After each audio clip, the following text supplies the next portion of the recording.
We are going live in a little bit. I got my fizzy drink.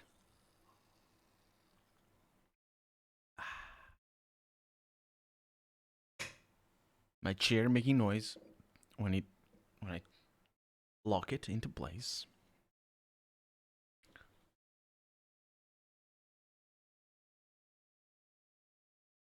I can put the game in. I can put my face in.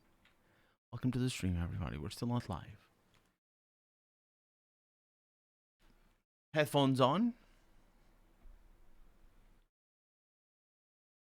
I have no idea where we're going. I have no idea what we're doing. Hopefully the drink doesn't spill, because that would be bad. Bad things. And I'm bringing the in-game sounds on. There it is. And I don't know what we're doing. We're live now, officially. I'm comfy. I'm comfy. I have my controller. Doesn't have batteries. The controller doesn't, because I hate batteries. Why don't these come with an actual battery, like a cell phone? Like, you don't even need that much. You just need a freaking 100 milliamp hour battery. It's all you need. It's the, like, they cost so much, and they are not any better than the other ones. The ones they cost half. They're just better in some. Well, they are better. They're just not worse. They're not better. They're just not worse, is what I mean to say. So, we're playing Outer Wilds. Because StarCraft leaves me all knackered. It's just like, it ruins me. It just makes me very tired playing that game.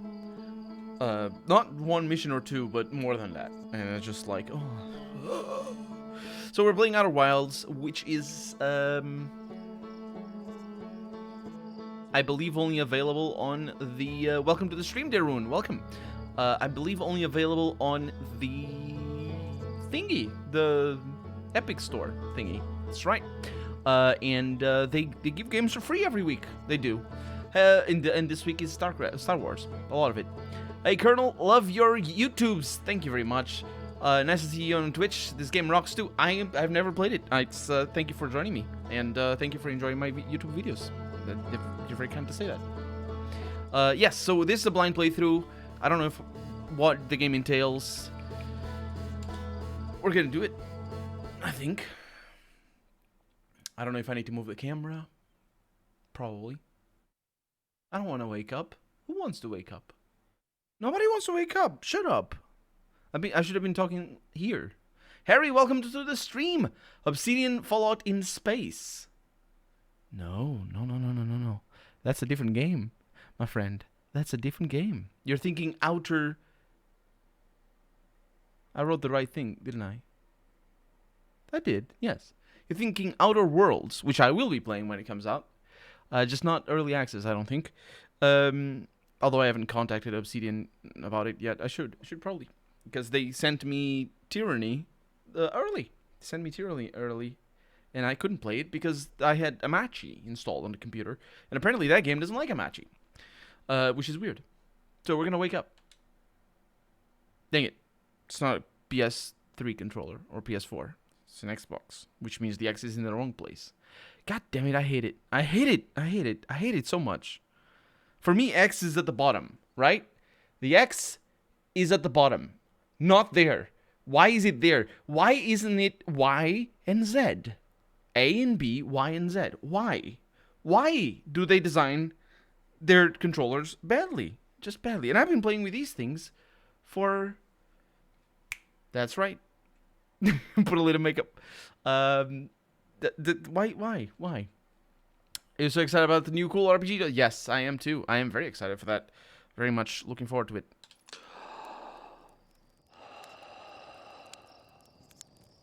Is that something falling on me right now?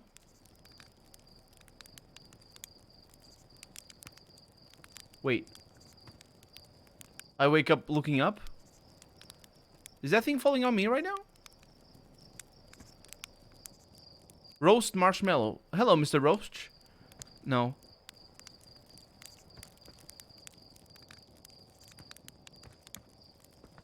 This is an interesting movement scheme. Wait, I'm controlling the marshmallow. I don't know how to roast marshmallow. I'm not an American. We don't have marshmallows here in This stabs people. Stabby. Stabby, stabby. I'm not an American. There it is. Ooh. Is it done? Is it good? It looks good, I suppose. I don't think he liked it.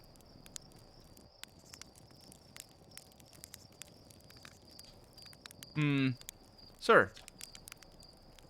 There's our pilot. Back from your pre-launch campout under the stars, I see. So it's launch day, eh? Well, it seems like only yesterday you joined the space program, and suddenly here you are, leaving on your first solo voyage. What do you say? Ready to get this beauty off the ground? It's all fueled up and ready to go. Well, I'm not ready about that. There's rustling in the background. We do have marshmallows in Portugal. We just don't do it. It's not a thing. I think the sound is good. It's not a thing that we do a lot, or at all. It's just not traditional. We have them in Europe, but we don't really cook them over campfires. But yeah, basically that's it. Yeah. It's just, I think it's an interesting thing because it's just such a staple of like American cartoons and stuff like that. And we do get them here in Europe, and so seeing that on TV and just people in general roasting marshmallows over a campfire, like as a kid growing up, I knew what they were doing. I just never figured it was sweet in the first place. Because why would you roast a sweet thing? Why would you doing that? And in fact, when I eat marshmallows, I don't roast them. I just eat them like that. If I have a nice dip, then I do eat them with the dip. Like chocolate works for me very well. Pineapple mousse, you know, it works well. Are you sure you fixed the retro rockets? That was only a problem one time, and then maybe a few times after that, but hey, no reason to dwell on the past, right? Anyway, you'll need to get the launch codes from Hornfels at the laboratory before you can lift off. Just bring those here, and once you've said your goodbyes, or whatever. Thank you, Slate. I hope nothing is falling on me right now.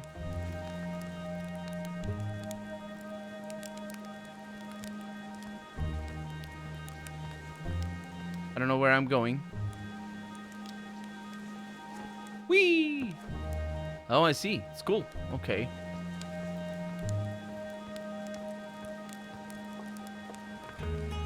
Requires launch codes. Wait, I'm going to space in this thing? No, I'm not. Well, I guess I am.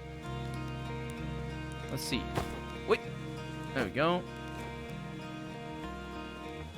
Straightforward enough. Do I pick flowers? Is this a believe-in?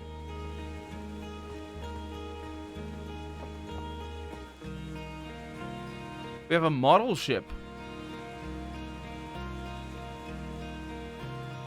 I think the field of vision is weird. I think the field of vision is not right. That's better. Okay. Nutella. We do have those. So we have a model ship to fly, which I assume is for tutorial reasons. I'm trying to figure out what exactly I'm gonna take off. Let's see. Horizontal thrust. L.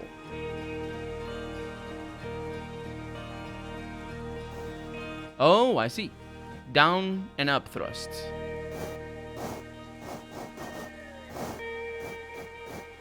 I see. Ooh, I can do mixed up. It'd be cool if I could control this with the two joysticks. I don't know how they would do that. Yeah, you can't fire both thrusts at the same time.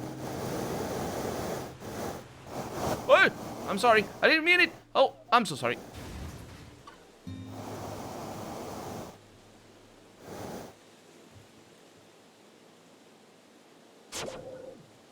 Okay, we have teleportation. This is good.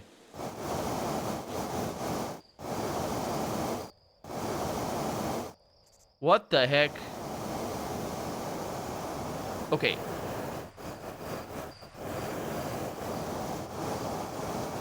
Why did I lose control?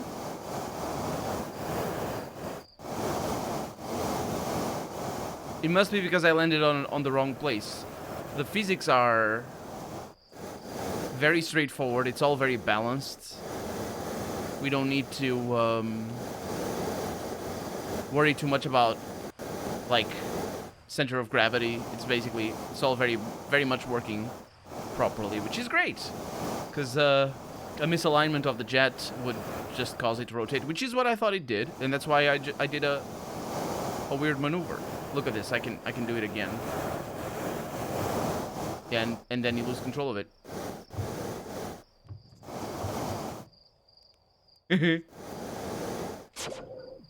Yeah, so once you hit something... Ooh, even if you... Oh, that's kind of cool. Did I break it? I did not. Oh, that's why. Because there's another control. Oh, I'm gonna suck at this.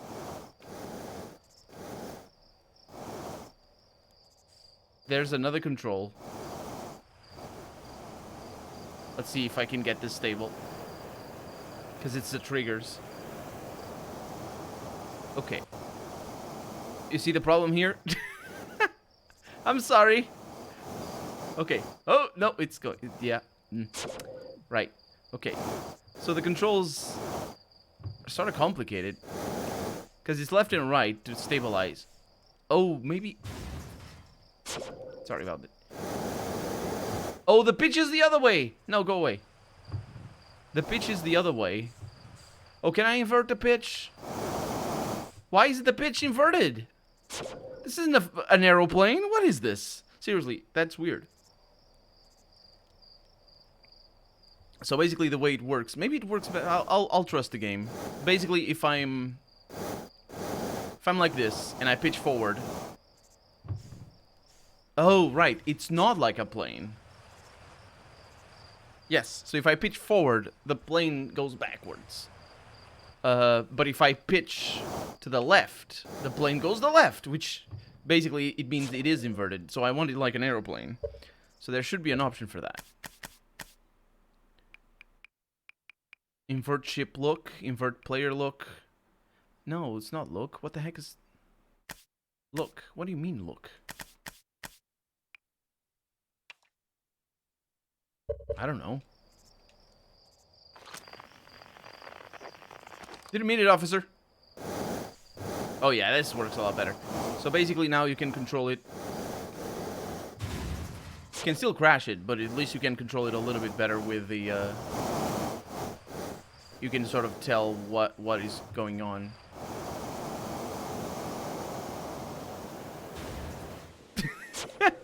But if you just rocket it out like wee, no, that's a bad idea.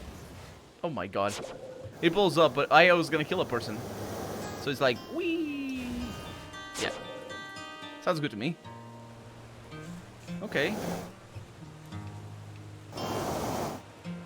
It's not advisable to do it like that, though. The best way to do it is just stick to the controls, because these are super good. Just sort of crash a little bit every once in a while. There's somebody down there. I don't want to kill them. So is an RPG or an RTS? I believe this is a open world adventure. I don't know. Anyway, we're leaving. So we've... Hi, Mika. Wow, that was just like the time the external fuel tank exploded on re-entry. You'll be okay flying the big one, right? I don't know, Mika. See you later. It's a little bit of a crash test. There's a freaking planet flying up, giving me weird things. Hey, I'm sorry I killed you a little bit. Or almost. This is Porfy. Hey, yo, hatchling. I hear you're leaving us to seek adventure amongst the stars. When you return, let's you, me, and Gossan open up a bottle of the good stuff. The good stuff is less delicious sap wine and more daunting digestive challenge. An iron stomach is the mark of a true Hearthian, my friend. Our hardy hunter-gatherer lifestyle stems from trial and error, by which I mean our ancestors survived eating a lot of bad things. Also, I use hunter-gatherer, which is a term that agricultural societies invented. It's really weird, actually. They would say it like that. It's as if they were talking about somebody else. But I guess the term is scavenging. Hunter-gatherer is scavenging. That's a scavenger. In terms of animal wildlife, I think. That dude is ugly. Easy? I didn't see. Oh yeah, he's pretty ugly. Oi, you have too many eyes. Don't look at me, he's ugly. Okay, let's look around a little bit. Is that fish? Did you guys kill fish? Fish is bad for you. I mean, I guess... Oh, this is to the observatory. I don't know what I need to do.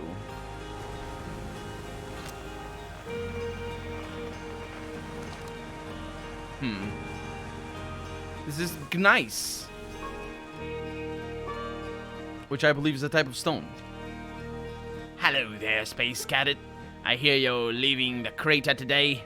If you meet any of the other travelers up there, remind them to take proper care of their instruments, won't you? Where's your... Tell me about the travelers' instruments. Sure, I made all their instruments, you know. Let me see, there's the cherts, which is a type of stone as well. Cherts, drums, rebecs, banjo, and Gabro's flute. And feldspar's harmonica, that's another stone. Feldspar's harmonica, of course. Though feldspar's been missing for a long time. Sometimes it feels like just yesterday they were playing their harmonica around the campfire. Anyway, you hear music in space, that'll be one of the space programs of the travelers. If you feel like company, you can always pull out some signal scope and track them down. Signal scope. Trouble is, every time a Hearthian leaves for outer space, that's one less musician in our orchestra. So did you need something? Nah, I'm good. Take care of yourself up in space. Are you really playing the banjo? I wouldn't be able to tell. I don't actually know the distinction. Whee! I can jump over here. He's not playing it. He's tuning it, I believe. He's giving you the eye. Huh. A little bit. They all have 4 eyes. So, it's launch day, huh? Hull's going to miss you. Speaking of launch day, I was thinking about it. The platform those ships launched from is getting old. Isn't it about time you built a new one? Less flammable one, I guess? That big tree in the village would be a perfect choice. I wouldn't mind helping out the space program. Just say the word. The launch pad is flammable? I didn't realize that. Don't worry. It's held up for all the launches so far. It'll definitely be fine for yours. Probably. So it's launched... Oh, he goes back to that.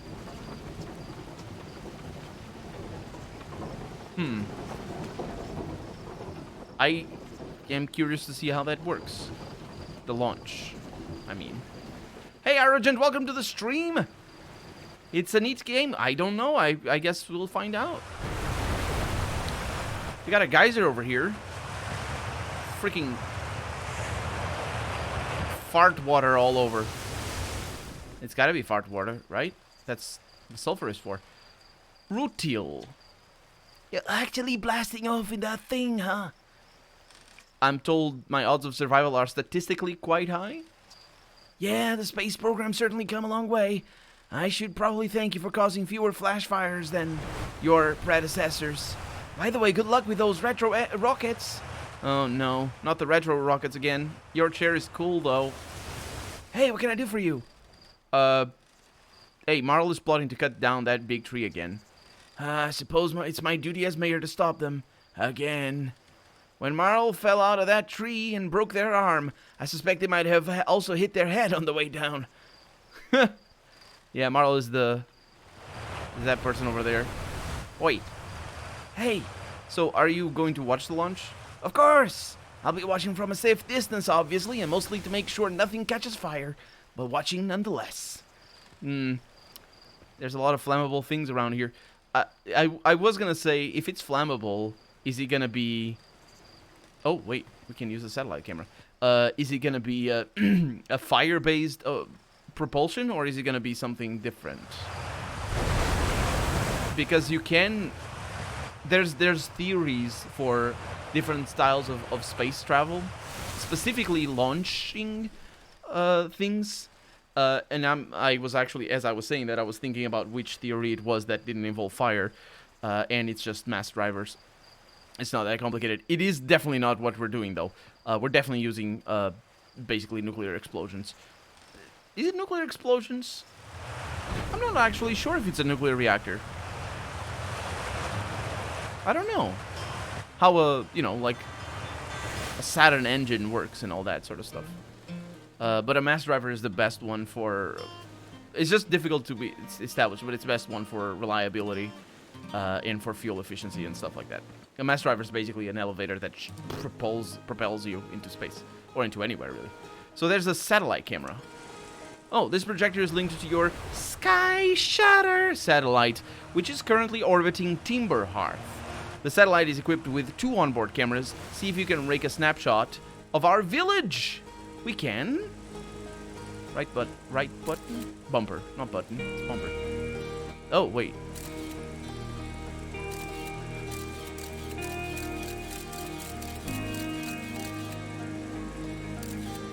Oh, I see.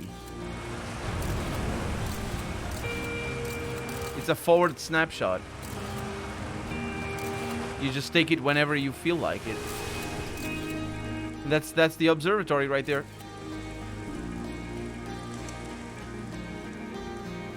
So you should have been able to see it from up there. That's probably the thing that we see flying around.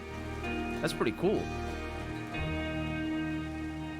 Wait, am I gonna get a cool share like this? What's this? This pilot seat used by pioneering astronaut Feldspar is all that remains of our inaugural flight into space. Although it's been argued such a distinction requires a breathtakingly liberal definition of flight, that day will nevertheless always be remembered as landmark achievement in Hearthian history. That's a correct and interesting way of saying that. That day will be remembered as landmark achievement and not as a landmark achievement. That works. That's weird English. That works. Well, weird to me anyway.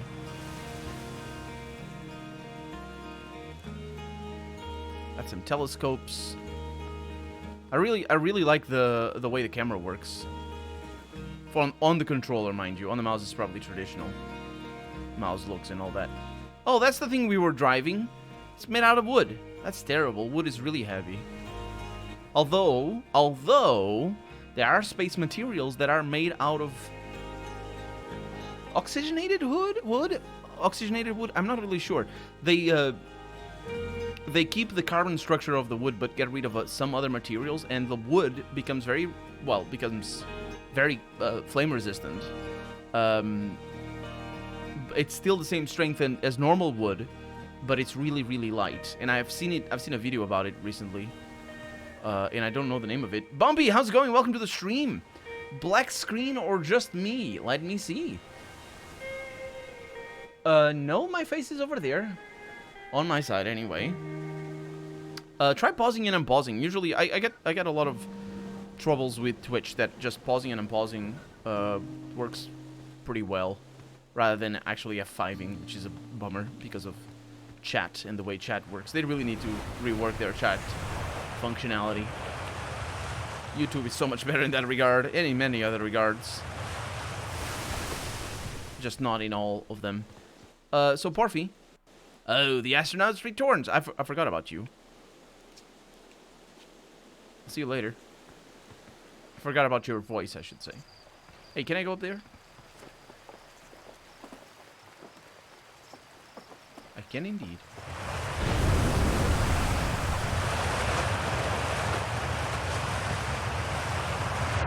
Wah! Oh, why did I do this? Why? No. Why? Ugh.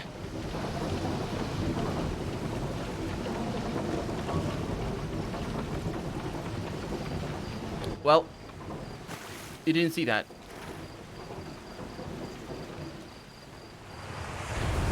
Okay, Abodin, welcome to the stream.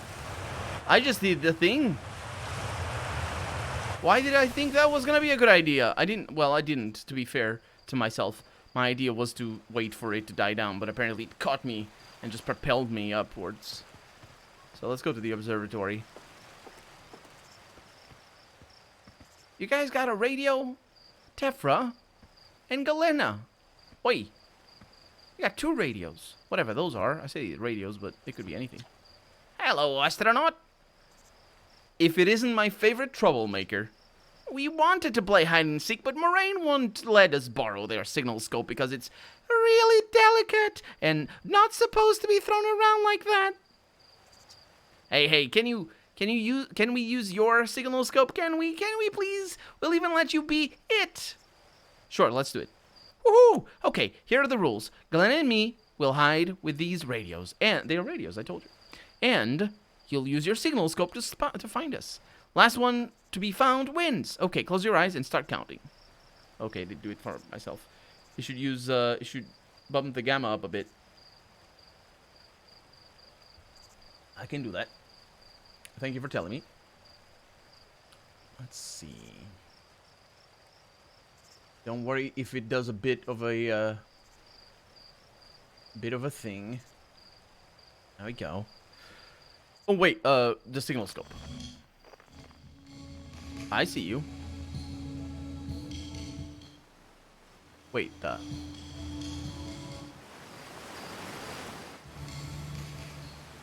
there's a spirit. Found you. Ah, you found me! But my hiding spot was super good!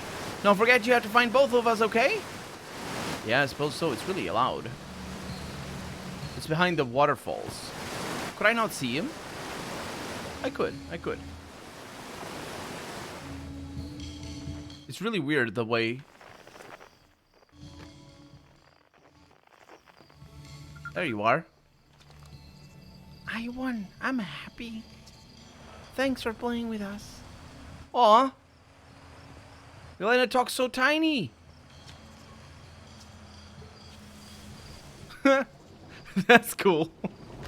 The last few weeks we played Stalker Anomaly 1.5, a very nice solo standing mod, which I think is the best game you played this year. So I'm doing very well. Thank you for asking about it. And I'm glad that you found a new mod for Stalker. I assume it's for Call of Pripyat. Yeah, no, yes. I assume it's for that one. There's a mod that I've been suggested recently that I should play for Stalker. I looked at it and it honestly didn't feel like it was very promising. But it wasn't that one. It was something else. Burp, burp. I really enjoyed the Strings soundtrack. Oi, Spinel is your name. Fishing rhyme, singing helps me pass the time. You're leaving the crater. Guess we'll all be a little busier without you around to lend a hand. That big water planet, Giant's Deep, that's where I'd go. Why's that? One time after the rest of the village had left to sleep and it was just the two of us sitting around the campfire, Garbo told me about their first trip to Giant's Deep. They landed their ship easily enough in the waves, but couldn't see too far down, on account of how murky the water was. I guess. Too dark. Gabriel wants to see what lay beneath the surface, so they decided to travel deeper. They traveled down and down, but suddenly Grabo couldn't go any further. Why? Tell me more. I will. I was just pausing dramatically. As though exercising a will of its own, the water was refusing to let Gabro go any deeper. It held Gabro back, almost as if it were trying to protect him from something. And then in the terrible darkness, Gabro saw it. The tentacle of some hideous beast. Is that true? I heard it from Gabro themselves. Gabro can be a little painful, sure, but they aren't a liar. I mean, probably anyway. I guess if you want to know if the story is entirely true, you can go see Giant's Deep for yourself. Sounds like a good place to go. You don't need the game, so... Oh, right. I think that one is the one that I was suggesting. I I'm glad to hear it's good. I need to look into that then. Look a little bit more into that. Fishing song. Jeez, I think my bait is wrong. What are you up to? I'm looking for hornsfells. Oh, them. I bet today's haul. They're in the. I bet today's haul. They're in the observatory. Yes. Not that I've caught anything yet, but if I had, I'd definitely bet it. Hornsfells is pretty much always in the observatory. Well, sounds like a good place to go. Are you just gonna stay there? I like the water physics. I wonder if it's pre-programmed or if it's running right now. 0G cave. I like that. Ooh. So you can change your aerial attitude, your velocity in the air. Managed to finish the second Bioshock. Good job. You have a love-hate relationship with that game. The last, what normal should have been 4 hours till the end, turned into 6 hours to clear to desktops and save game corruptions. Started the third one thinking they have learned from previous mistakes. 30 minutes into the game, the first one game-breaking bug. Got stuck in shotgun shooting range. The only way is to restart the checkpoint and avoid shooting range altogether.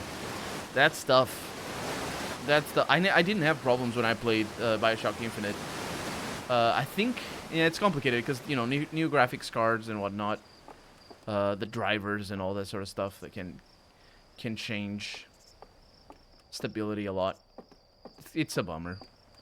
It doesn't happen always, but when it does happen, it's a bummer. I saw smoke coming from Young Bark crater up north and figured I should go check it out. That's from Tektite. Tektite? Tektite. You can use the scout launcher, just please don't break it while I'm gone. Okay.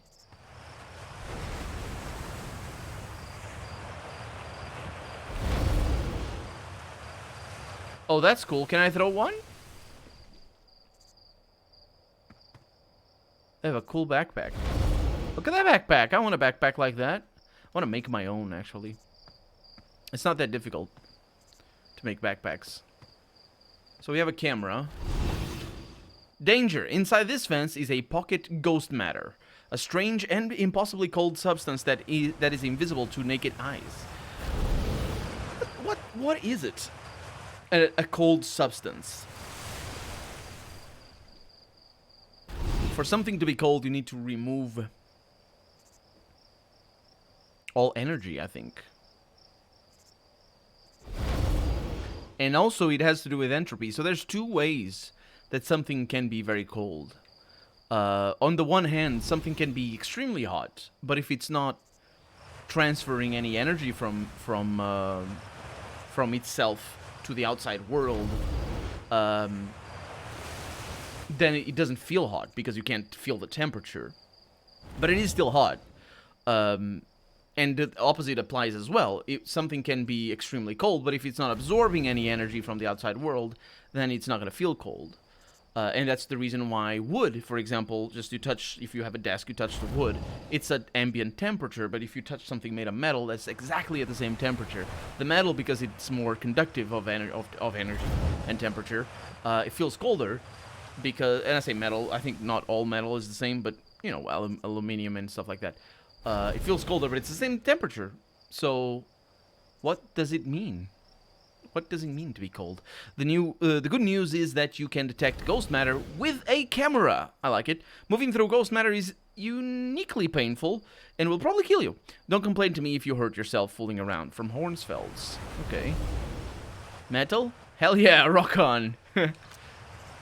So we have a camera.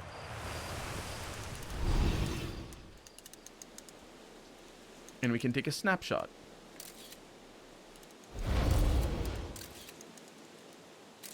That's interesting. It's also interesting how it basically shows itself.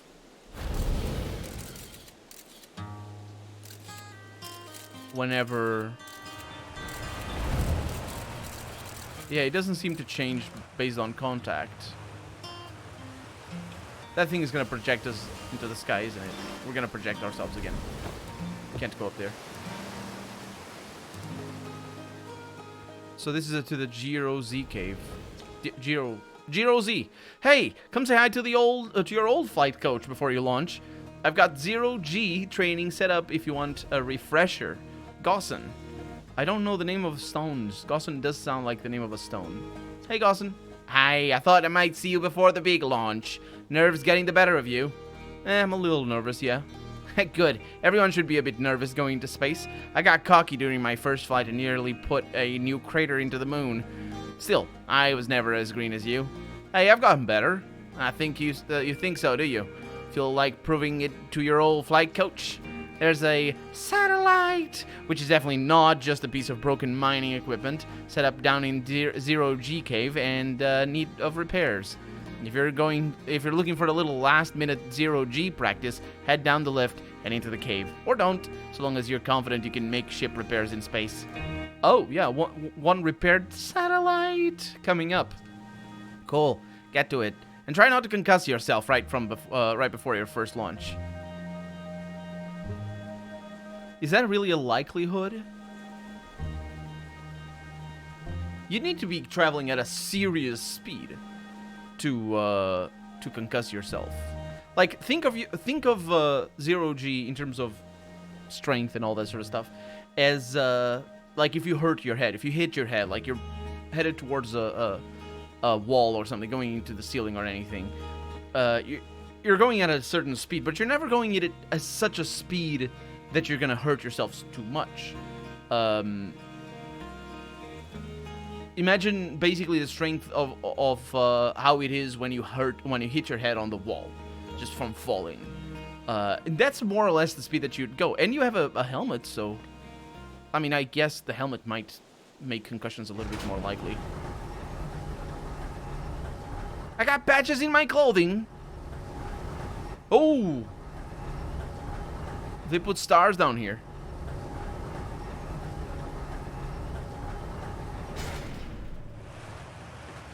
I have a flashlight?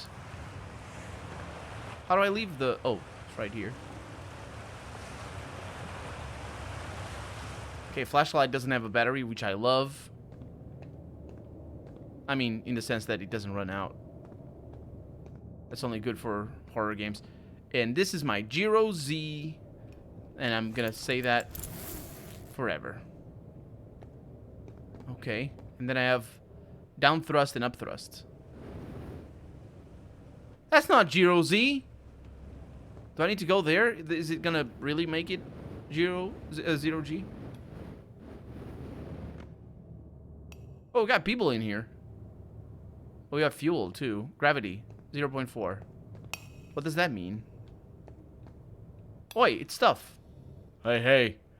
Nice of you to drop down. Yeah, I'm getting some 0G time. Say you're going in there. So you're going in there, in the cave? What? No, I'm fine. Great and fine. You don't look fine.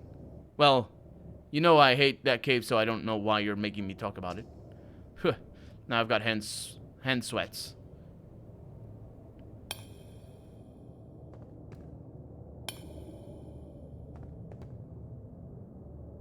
Huh. What is the cave, though? So you got O2 and fuel on the upper left. You can't see it, so I might change my camera a little bit. Depends on other controls. Ooh, what was that I saw? Horizontal thrust. Oh. It activated a weird thing. So that's where I came from.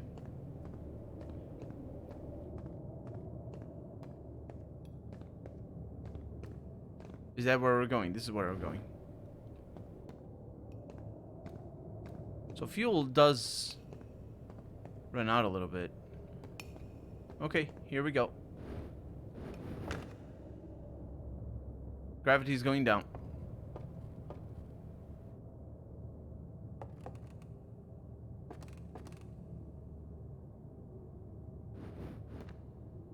And we're at 0G. Gotcha. Okay. Oh, gravity's going up again. I wonder why. Oh, is it because... Oh, right, right. I was at 0G because I was falling. And that's technically 0G.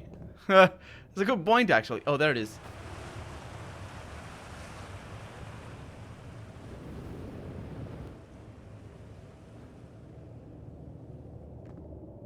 And then I have... Okay, yeah, I see.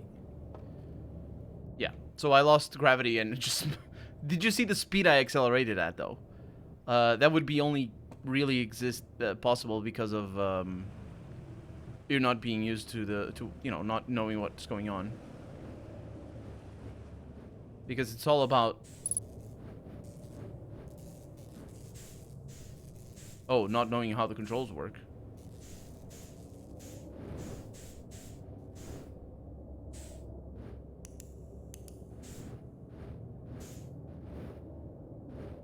I can lock on there.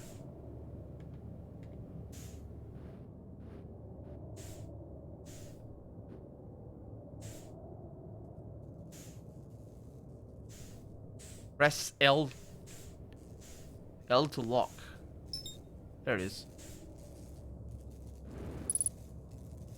Cool. Matching velocity is really cool. Now my problem here...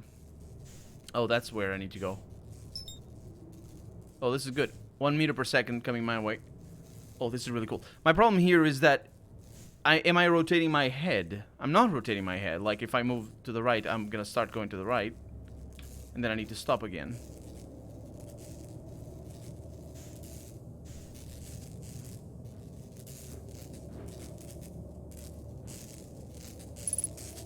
And here we are.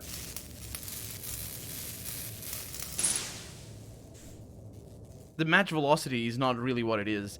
Match vector is what you're doing. Actually, technically, it isn't even that. Anyway, we need to get out of here. So, RT is for up thrusts. But I don't want up thrust. I want forward thrust, which means I need to use the left controller or the left stick. Oh, I need to repair multiple ones. Is that where I came from? Well, let's start moving around a little bit. Sort of bothers me that it's making this sound. Because this is oxygen.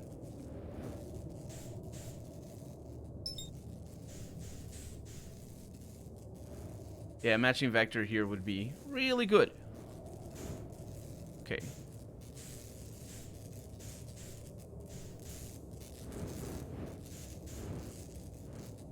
There we go. Can you not get a little bit closer? Because this thing is rotating. There it is. Lovely. Now let's get out of here.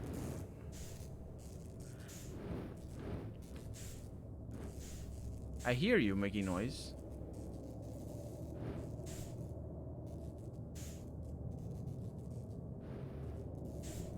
The thing about a rotation is that I could be rotating as well. How do I do that? I don't think I can rotate. Because if I started my rotation, it would work properly. Oh, it's inside, yeah. You know what I mean? It's not everything is rotating at any moment. It's just that's why it's the vector. I wonder if it's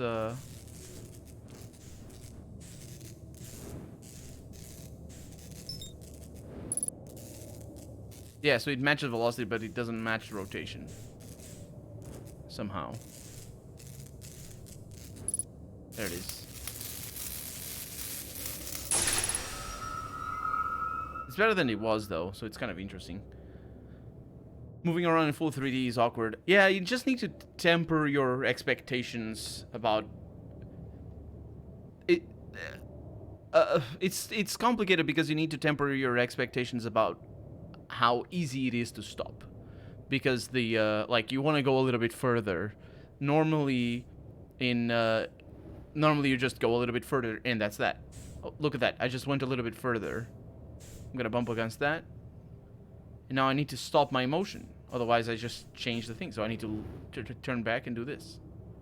And because nothing is ever perfect, you're just gonna be always correcting, and that's why computers are so good for assisting that correction. But I think in real life the biggest trouble would be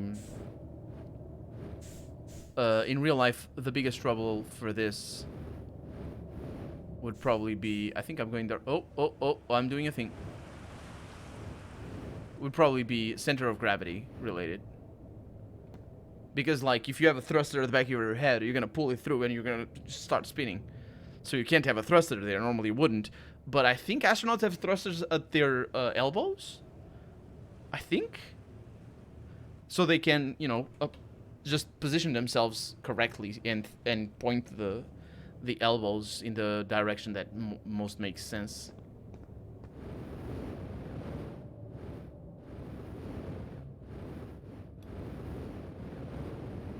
Fuel is gonna be a thing, and we're here. I forgot that I could jump as well. What's my favorite sci-fi film? Oh, that's easy. Alien. That's the one that, like, I like that. I love that so much. That's just a great movie. I watch it every once in a while. I'm not a very big film kind of guy, but Alien is my favorite. I really like Moon as well. Really, really fun movie. I really like Wall-E, which is sort of slightly different, and the first half of it is more. It's not really space, but it's really fun. I really enjoyed it. Never watched any Star Wars. And I bet I'm forgetting something else. I like sci-fi, but I just don't watch a lot of movies, and I didn't grow up watching a lot of movies, so sort of. You kind of hate that, like, Aliens more than Alien. Hate that you like Aliens more than Alien. No, it's absolutely okay. They're two different movies. You know, the first one is the better film, but just enjoy. Yeah, absolutely. I like Alien. I'm not a film critic. I watch film criticism, and it feels good to see that so many people like Alien. But, like, when I watch Alien, I enjoy it not for any brainy things or anything. It's just a very good movie. I really enjoy it, and the ambiance is really good. But it's just a good movie. Just absolutely amazing movie. And there's some movies that, and I've watched all the Alien movies, excluding that latest one with the Revenant or whatever it's called, including Prometheus. I watched Prometheus, and none of them really scratch that itch that Alien. Like, my problem with Alien, or rather, my problem with Prometheus and with a lot of movies, a lot of space movies, not all of them, but in some aspects, all of them, even Alien, is that they're not made for one single audience. It's like you can see in the middle there, for some things, there are things that are just meant to sort of keep certain types of people interested in the movie. And Prometheus had a lot of that for sure. And when you make a movie that's just going to be an action thriller, then sure, make a movie that's going to be an action thriller. Absolutely no problem. You're going to make one that's going to be like a tense, sort of B-movie style survival horror like Alien 1, you do that. But you start mixing things together because you want to sell as many tickets as possible. I don't like that. That sacrifices movies. And for me, there were some movies that had to do with sci-fi and aliens and space that I had hopes for. Well, I didn't have hopes for, but I thought maybe were going to be good. There's two movies that I've watched, and I don't remember the name of one of them. The other one is Gravity. Gravity just, like, what the hell, even. And I think it's just because they are trying to appeal to so many people at the same time, and it's just they don't focus on one thing. So, like, the things that are supposed to appeal to me, I grab onto them, and I'm like, oh, that appeals to me, I could watch that. But then everything is for everybody, and I'm just like, ugh, it's not for me. And then the other one is one that I, like, I just don't like it for a few reasons. The other one is that movie where there's aliens that are basically space squids that come on a big egg that lands, and then people need to figure out how to talk to the aliens, and I thought that was gonna be really cool. But it ended up not being cool at all. It frustrated the heck out of me. Well, it didn't, because I didn't watch it on cinema. I watched it on streaming. And I just skipped some parts because I was like, I ended up watching the whole movie eventually, but on my first watch, I skipped some parts of that movie. I don't remember the name of the movie. Arrival. You just said it. Yes, I did watch Arrival. That's the one I'm talking about. Yeah. Prometheus got a bad rap. The characters do some battling stuff, but the story is sound. I thought the story was good, but like, Prometheus is a good example of a movie that's like, the cinematography is not made for the story. I feel like there's just so much dead time where the story doesn't advance, and then the story just jumps and leaps and bounds every once in a while. But it's like the first half hour of the movie is just like, what are you even? And then when it starts jumping, it's so out of nowhere.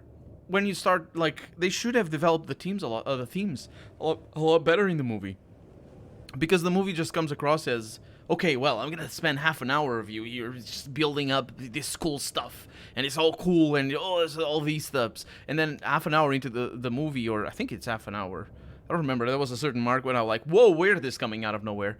I mean, it picked up, but it's like, feels like, I don't know. I didn't like Prometheus for my own reasons, I suppose.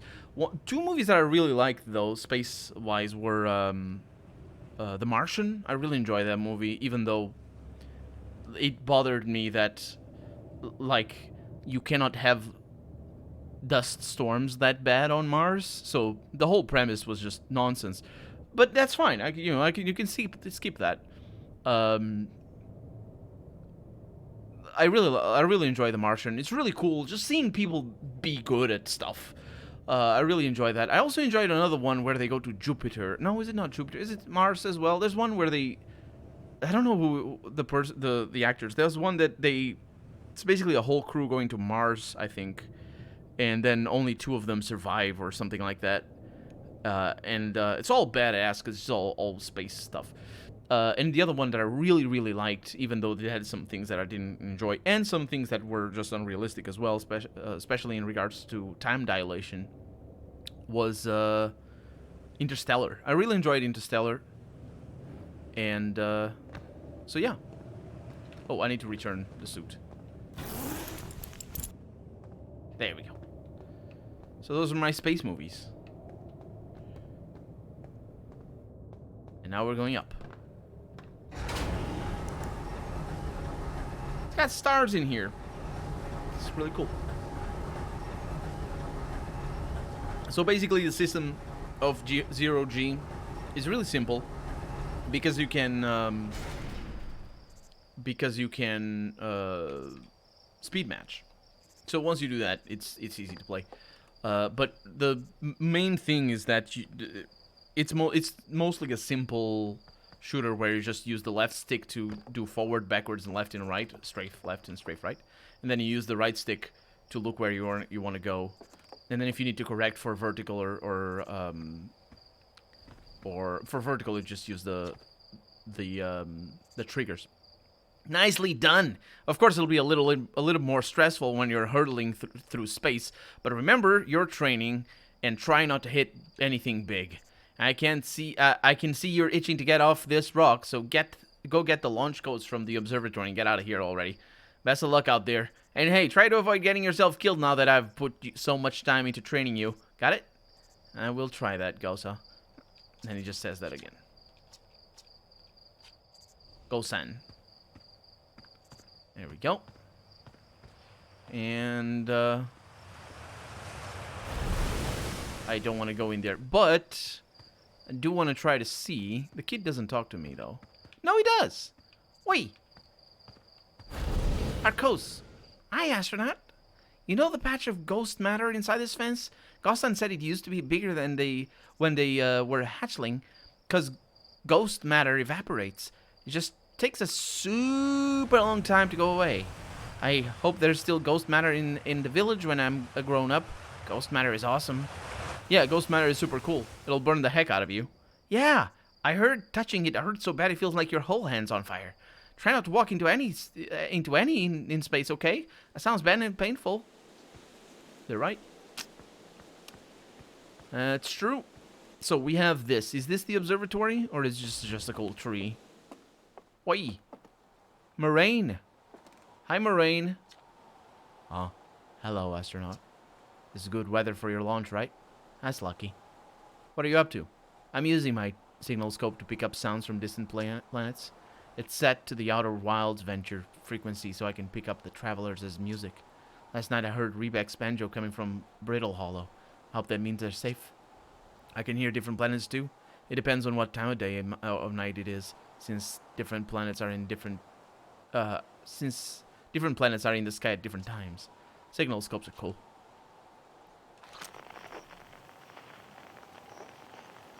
Can I change the frequency somehow?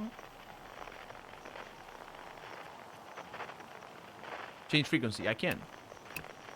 Outer Wilds Ventures.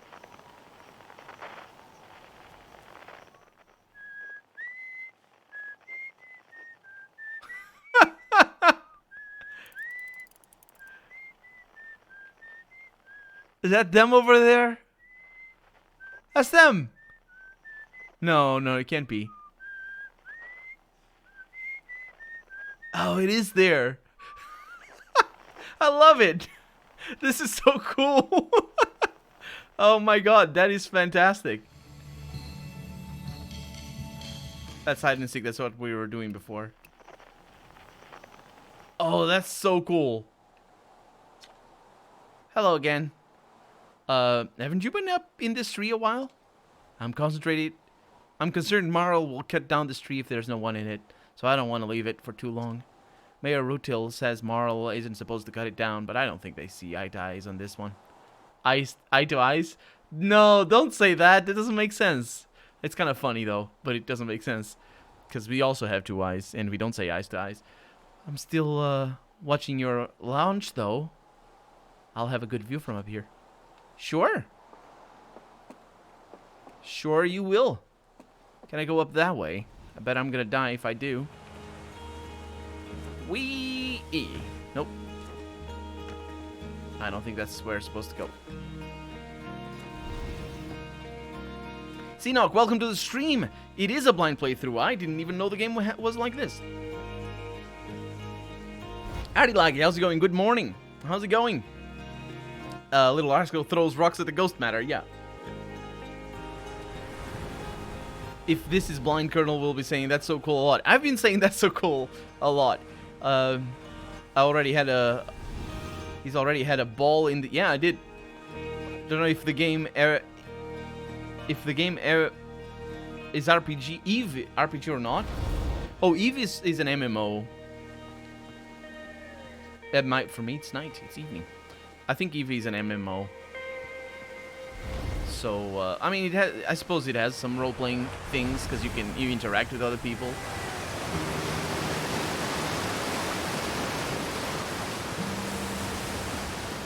I don't think I know where the observatory is. It's probably this way. No. Is it up there? That's where it came from. No, it isn't. This is the other thing that I didn't try. It's the thing that I'm not supposed to break. East Nomai Ruins. South, Quantum Grove Crater. Northwest, Geyser Mountains. North, Young Bark Crater. Well, it's the scout launcher. Let's ruin everything. I can aim the launcher. Oh, it makes a clickety sound. I can't adjust the attitude, though. Okay. Oh!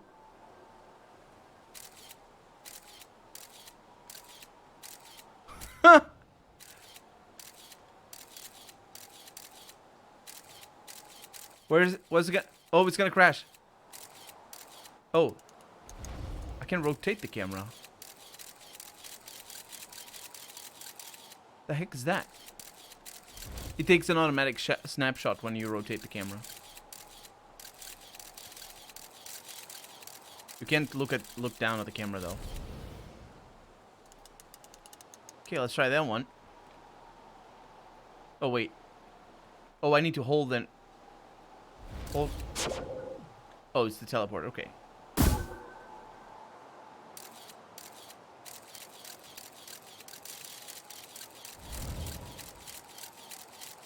I can't rotate the camera while moving. These are the geyser mountains. I think it's sideways. Yeah. Burp. Okay, let's retrieve this.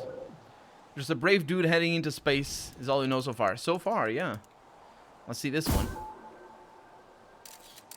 I don't think I aimed it very well.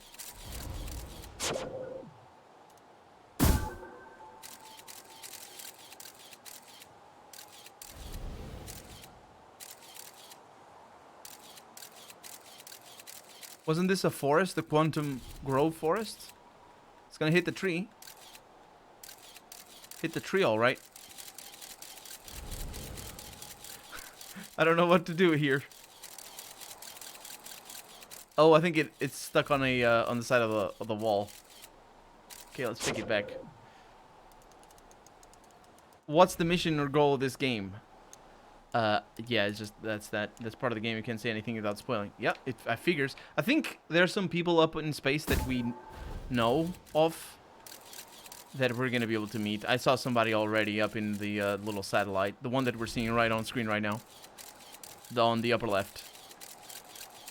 And we're gonna land somewhere. Yeah, so once you land,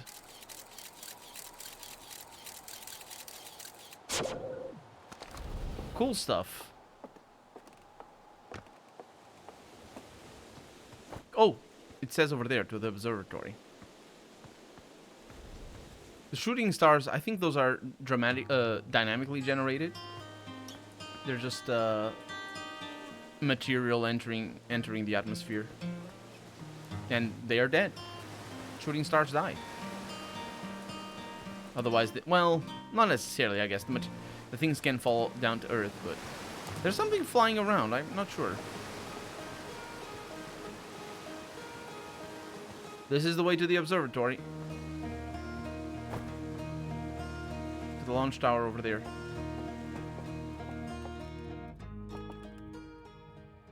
Hornfels, Gossen, Feldspar, Esker, and Slate. Those are all names of rocks, I would guess.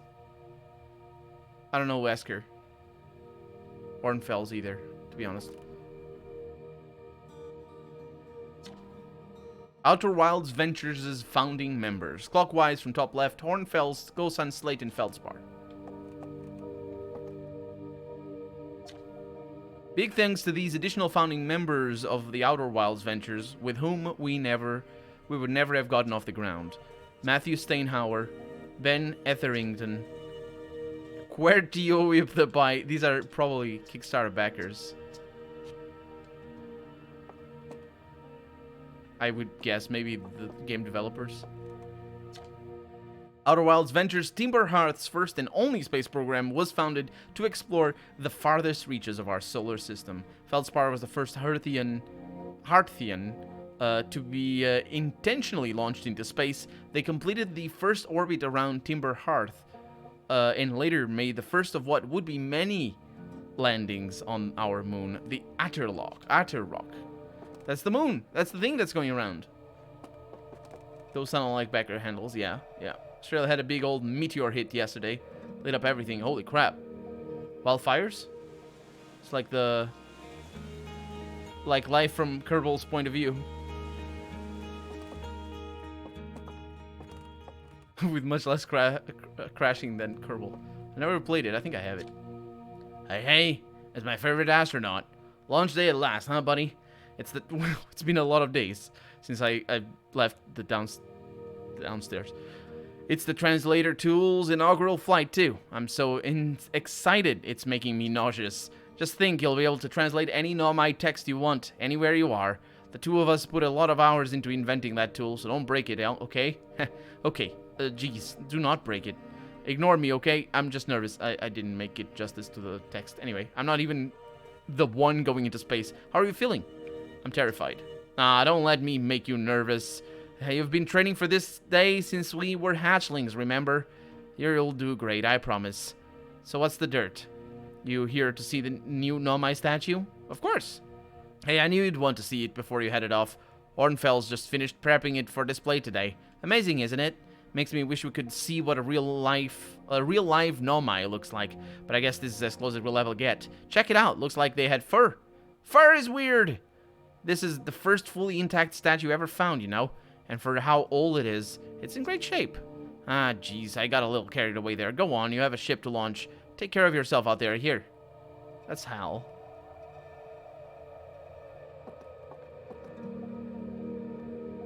Huh. This remarkably intact statue was carved by the Nomai, an ancient species who dwelled in our solar system thousands of years ago. The statue provides us with our most detailed look yet at the Nomai, who appear to have been covered with a layer of fur. Either that or they just liked making statues of their own cats. Note the decorative jewelry that has been carved as part of the antlers. Although their artifacts and structures have been found on almost every planet in the solar system, we still have no idea where this species came from or what happened to them. Well, I guess that's going to be our first puzzle to solve.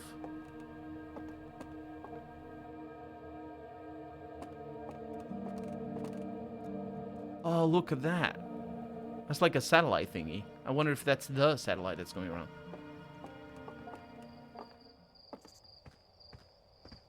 What's this? The strange rock moving around in this grotto appears to react to conscious observation.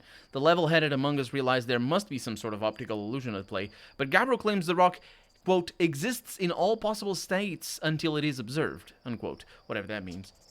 Whatever it is actually happening, both sides of this debate agree the effect is extremely creepy. I haven't seen the effect.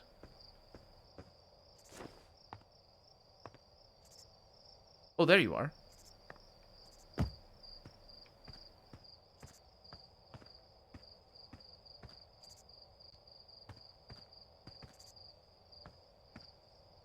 What's the effect? Is it conscious of me looking at it? What if I don't look at it? It moves.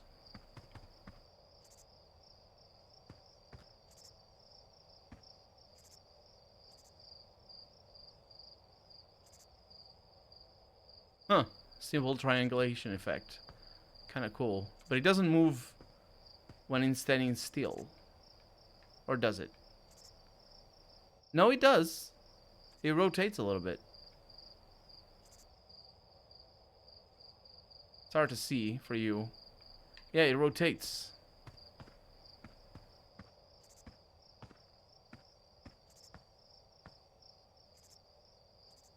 Huh. So yeah, this is a play on the quantum. This is the Schrodinger's rock, as it were. But it's difficult to explain it like that. You can just do it like this. It's difficult to explain it like that because that's not quite what Schrodinger's cat works, or how Schrodinger's cat works. The point is, Schrodinger's cat is a good example, but it's often misunderstood. I've read about it, and I've also seen physicians, not physicians, physicists. Schrodinger's rock, yeah. I've seen physicists complain that Schrodinger's. Oh, that's a good experiment to make. Schrodinger's cat is not a good example.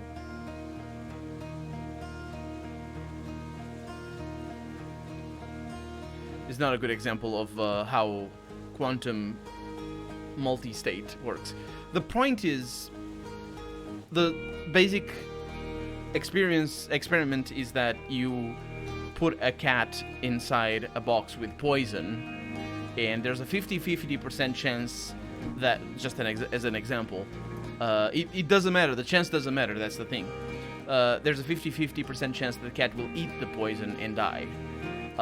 And before you open the box, you can consider the cat in your calculations, or in your life, or whatever. You can consider the cat as both alive and dead.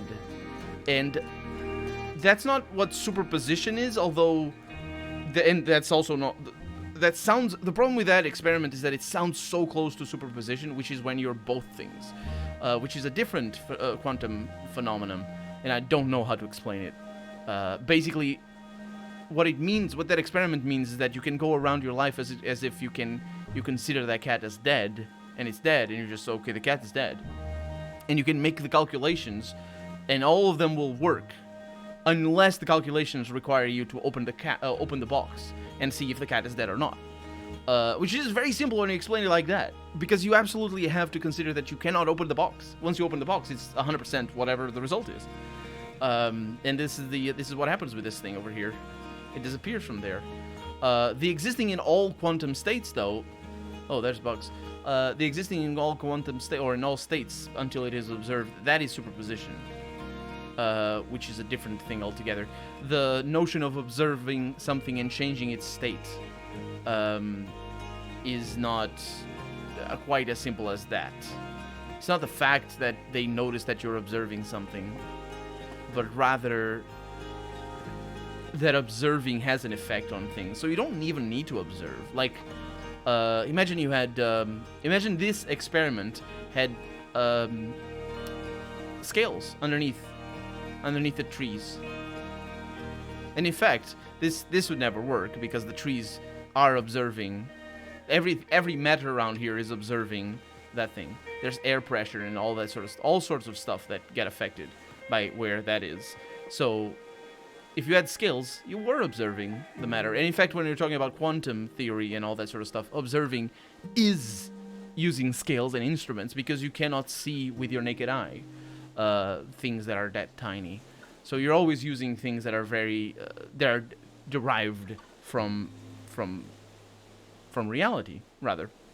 Or derived from reality is a weird way of putting it. But what I mean is, we know things exist because we see them, but there's also things that we cannot see that we know exist.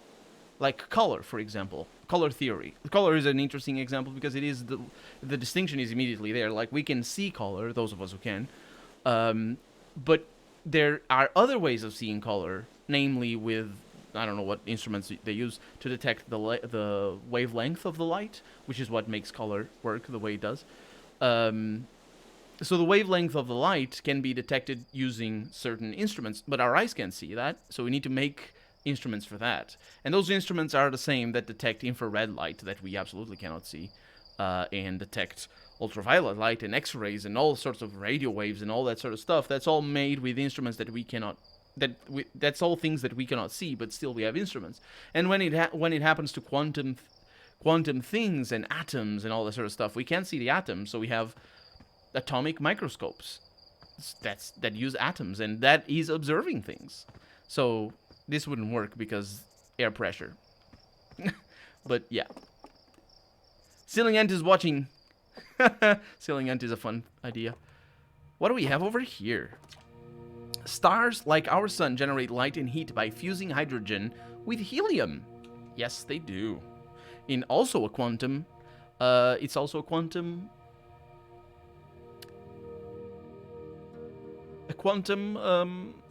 effect phenomenon. The way the sun works is a quantum phenomenon. Basically, you have 5 million hydrogen cells and 1 helium cell. I think that's the ratio. I'm not really sure how it is. But basically, without using quantum theory of percentage based and all this sort of stuff, you cannot guarantee that the sun will work.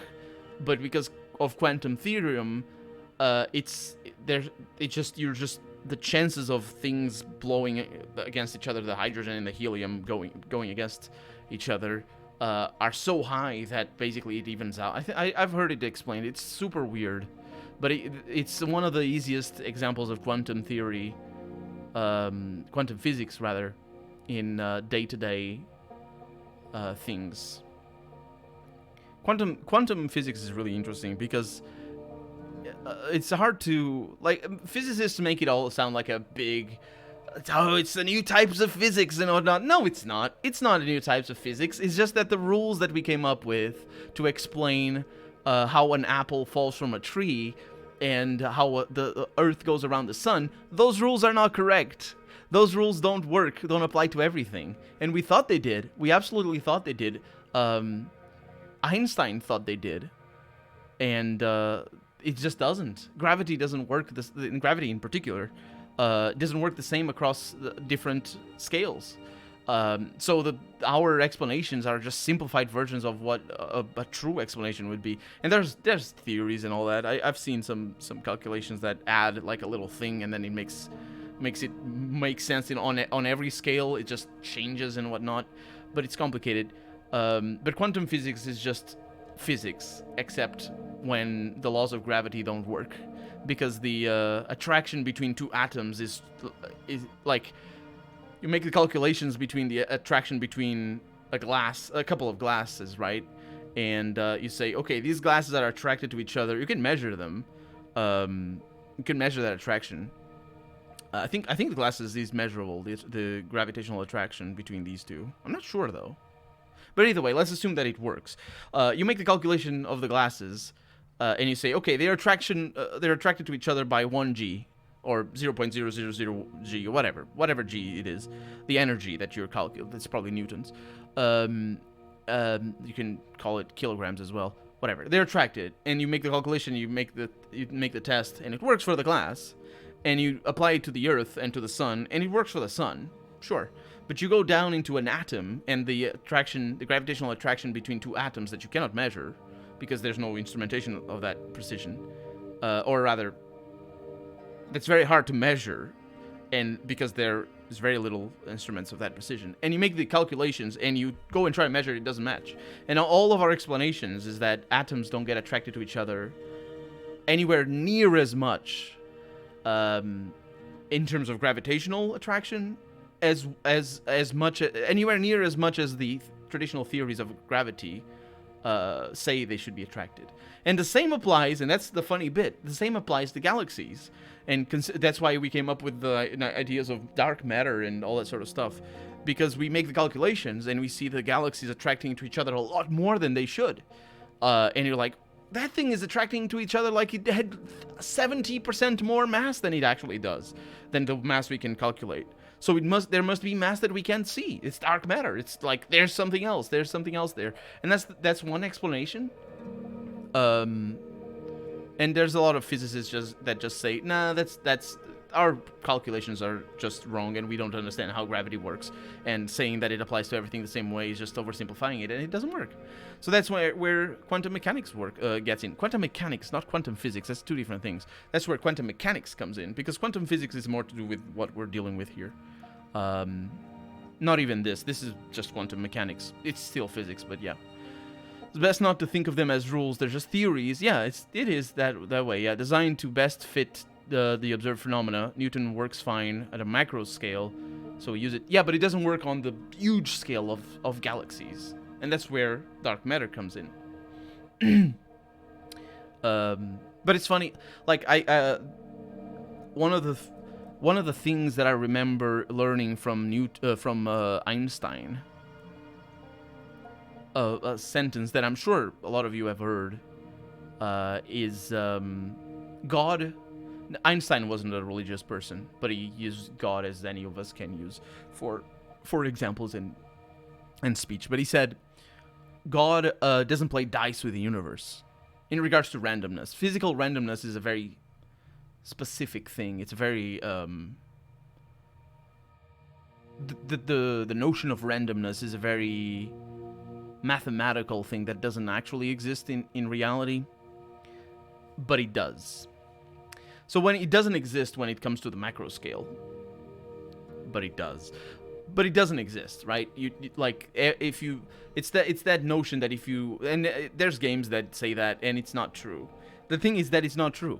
It's that notion that if you know every single variable in a controlled environment, or in an environment, however uncontrolled it is, if you know every single variable, you can calculate the path of time. You know the speed of something, and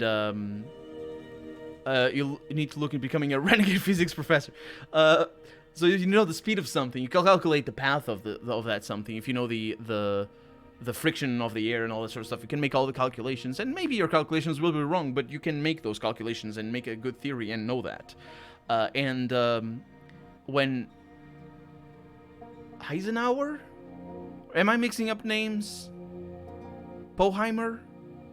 I don't know when the father of quantum physics was talking about quantum physics, and they lived at the same time, Einstein and that person. It's not Eisenhower. That's a U.S. president or something. I don't know. Anyway,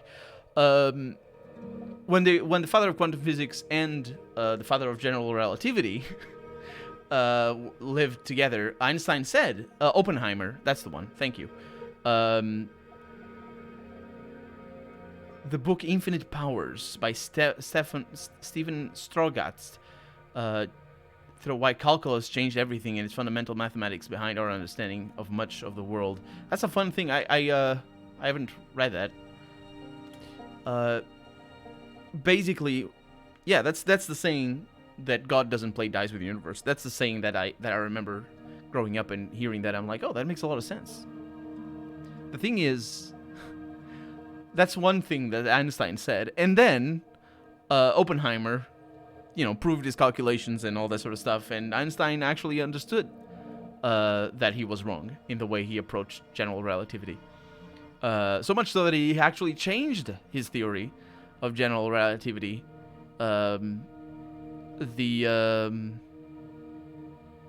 Which is a funny thing as well. But the E equals mc squared. That's not a correct. It's not a correct rule. There's another one after that. There's a little bit after that Einstein added. And Einstein's bit is like a huge, like, squared roots of something or others, and it's a big mass, something over it and something. There's some missing terms after that. But Einstein's change was very messy. It wasn't very messy. It wasn't very elegant, mathematically speaking.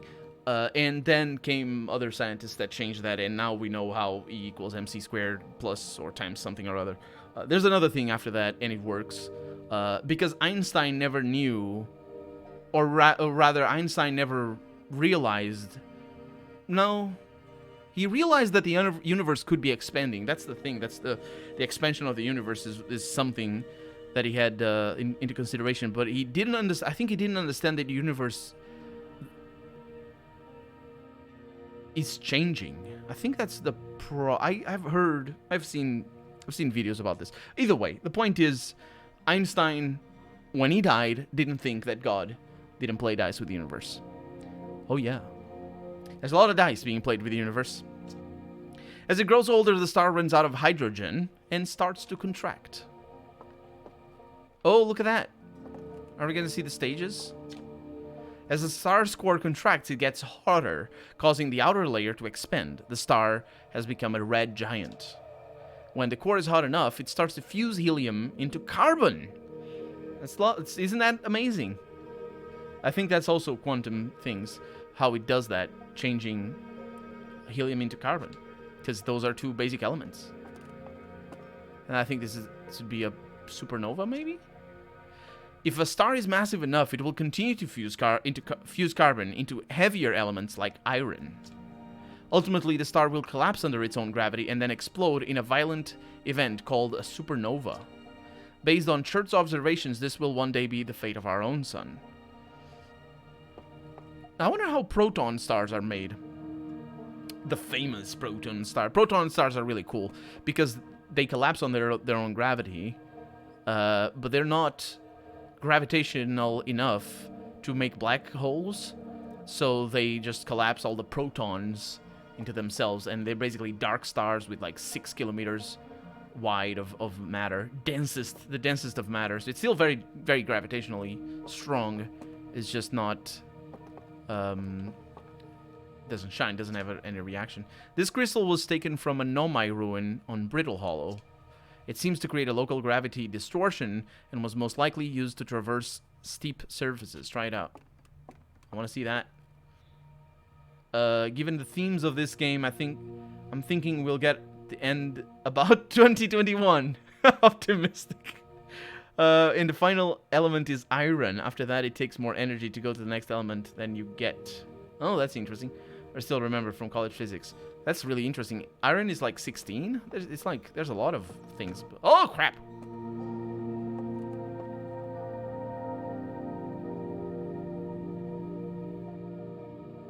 Right, I'm now on the wall.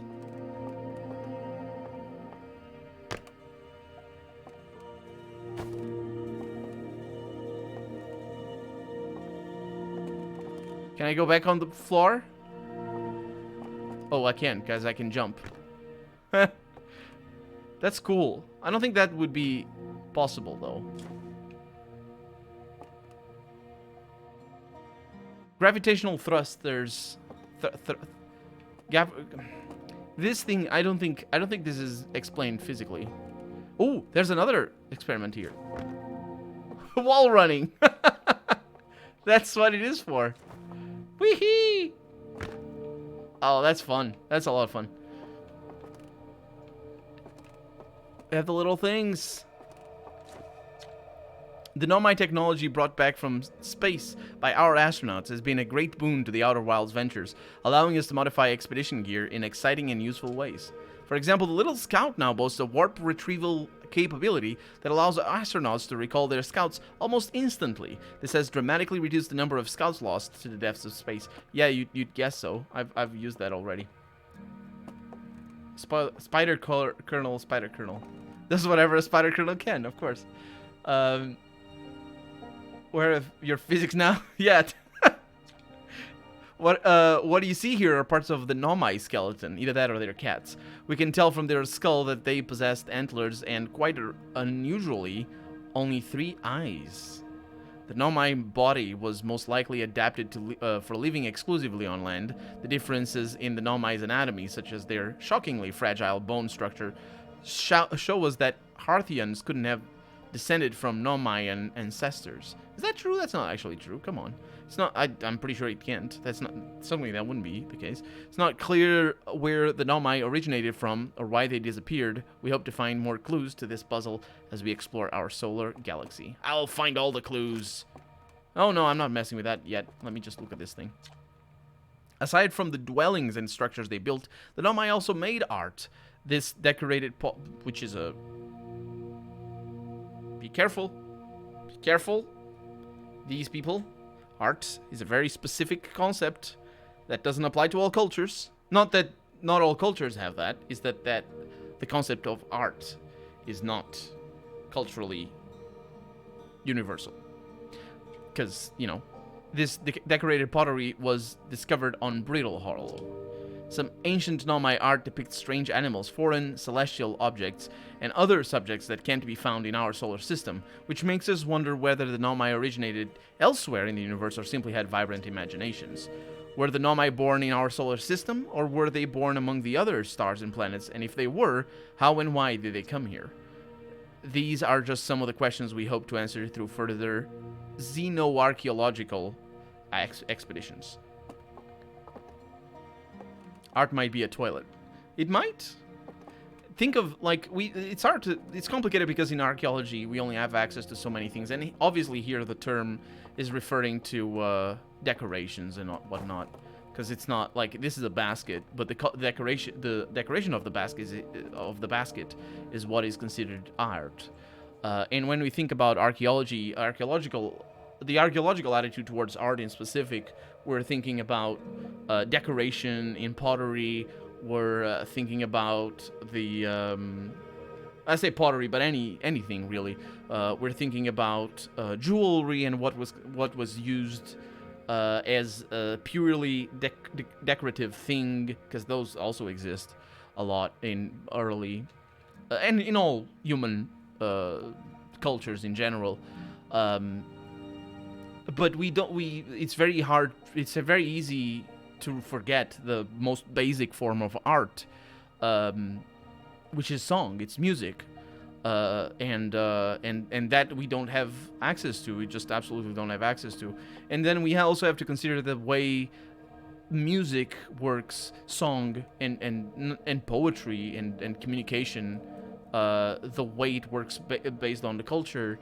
Um, because, for example, like thinking less archaeologically speaking, but thinking more like medieval style and stuff like that, music had a very localized and sort of mimetic role in society, in the sense that it served to preserve the cultural knowledge of people, served to preserve legends and to preserve religious rites and that sort of stuff. And it wasn't meant as I'm talking medieval age. It wasn't necessarily meant as an enjoyment, a source of enjoyment. Not that it was that people didn't enjoy it, but it's just that it has a very different role to music as we have today, especially in a consumerist society, of course, where that there's very much that aspect of, do I like it, or is it something that I enjoy? Because you're not going to listen to music that you don't enjoy. I mean, unless you're a music critic or something like that. But you know what I mean. That changes art. That changes music fundamentally. The way music is treated in our society in comparison to even 1,000 years ago. In Europe, I'm speaking specifically in Europe. When I say medieval ages, that is Europe. But then you look everywhere else in the world, and there's multiple, there's different types of attitudes towards music in and of itself. So, and the same can be seen to different extents, because music is very, there's a lot to music. You can remember it, you can repeat it, you can share it and improvise on it. And other art mediums don't have that. What other art mediums have is how the permanence. So you paint a painting and it's gonna stay for a while, and that's important. And then that changes the attitude of people towards that art, and it changes why that art is made as well. So all of that is very difficult to say when it comes to humans. And just sort of, oh, I guess they liked art. You can't say that. I mean, you can conjecture, but you can't say that, with certainty. It's so complicated. So it changes so much in regards to humans, let alone to aliens, that we wouldn't know. We wouldn't know how they would do it. Like, for example, the spiral over here. That's the golden ratio right there. That's a very human thing. The spiral. I was looking for it. Untranslated Nomai writing. Yeah, I can tell you. Let's see. How do I do this? Hold right bumper.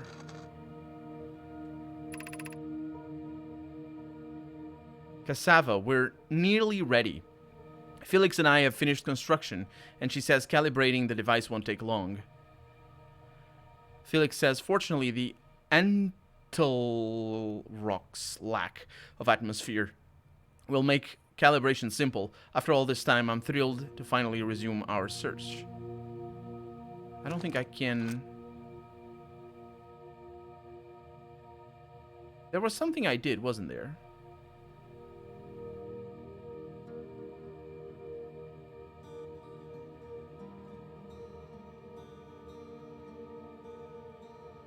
Not really sure what I did.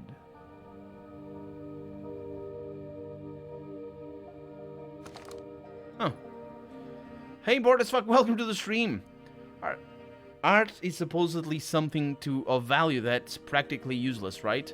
That's a very... Well, I was talking about a consumerist attitude towards music in specific. That's a very modern attitude towards art. And it's influenced by that as well. That attitude of art for art's sake, I think it was created back in the 1700s. So it doesn't apply to what came before. It doesn't apply. Not that it doesn't apply. Like, we can see that. We can think that. We can say that's art and that's not. Even if people of the time thought it was something else and they maybe called it another word. Art is a word that's very recent. It's not. The way we use it is very recent. That is. So the art existed is just more as in artifice rather than art. An artifice as in the master's artifice rather than an artifice of trying to, lure you into thinking of something that isn't there. So yeah, that is a very modern attitude towards art, but it isn't a universal attitude today. And it isn't, historically speaking, it isn't a universal attitude. The notion of something that is useless in and of itself is part of that consumerist part of our society, where we think of practical use as opposed to sentimental use. And if we really boil things down, those things don't have those are not real distinctions. Those are just distinctions that we make in our heads as societies or as people. Something that is practical and something that is sentimental in terms of its value, that distinction is very artificial, is what I mean to say. Like, I don't know, it's kind of complicated to put it in terms of the glass, but do I have anything here that... Oh, I can show you something. So... Dang it. So I have this in my desk.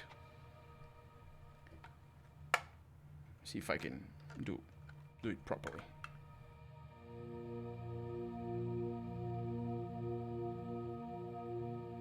I have this thing in my desk.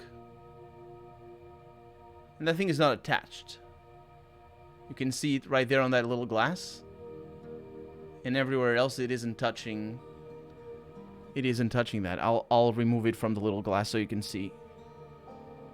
This thing over here, it isn't attached. And I know it's low quality, but the point is, this is basically a system of magnets that creates levitation. It's just a bric-a-brac. It's not, it's nothing. It's nothing, right? It doesn't have functional value. But I like it, right? I keep it in my desk because I like looking at it every once in a while. And it bounces. And it fills that little space over there. I guess I didn't even need to go that far away. The wallpaper in my desktop, that's basically the same principle. It doesn't have a functional... It's not art either, not necessarily. I mean, not in the modern sense of art, or the way we think of art as being art. That thing of art for art's sake. But it has a very... if you detach yourself from us humans, it has a very specific function. In the same way that I keep a glass over here to hold water and drink, I keep that over there so I feel a little bit better.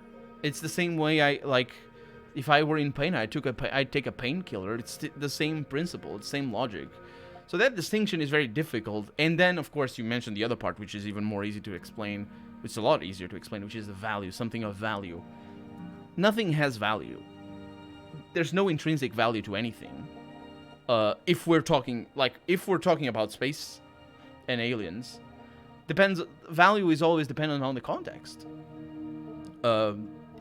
If we're talking between people, some things have value because they mean something to us as a collective, or they're useful for us as a collective. And some things are more obviously valuable than others. Like if you have food is valuable. Like it's readily obvious that it is valuable. But why is a pound of gold more valuable to us as a society than food? Because of that construct. None of those things have inherent value to themselves, in and of themselves. So it is impossible for us to look at a society and tell that something had value to them. Even things as simple as the frequency of occurrences here and there. Oh, I think I know what those are. Those are not a puzzle. Those are just meant to show that it's reading things.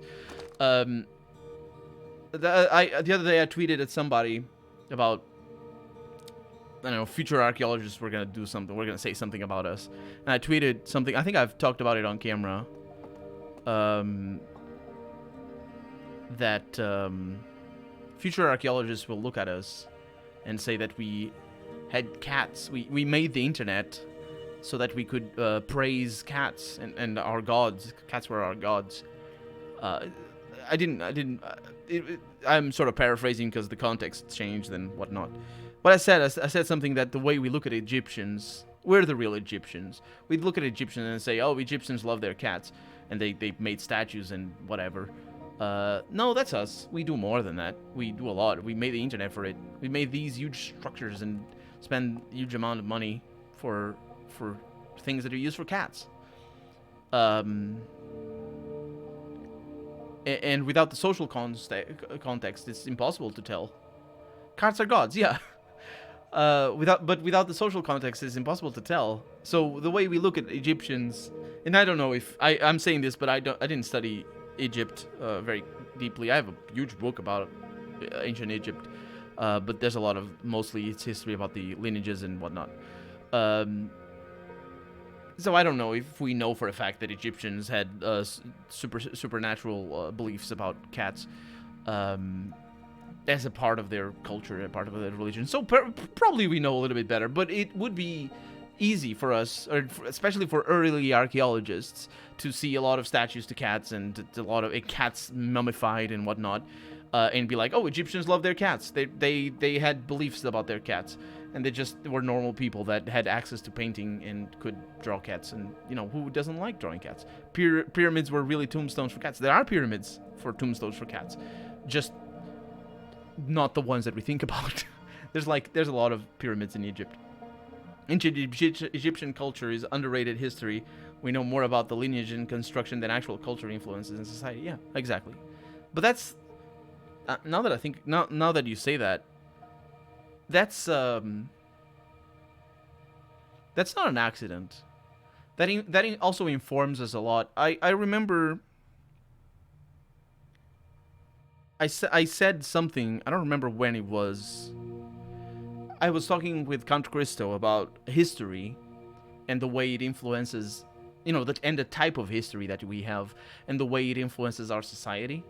And I said it. I said it to him, and I said it I formulated a thought for myself for the first time about how the type of history that we have changes the society, and vice versa, naturally.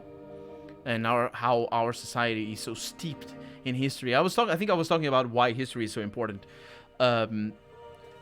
because we think of historical events as big cities that were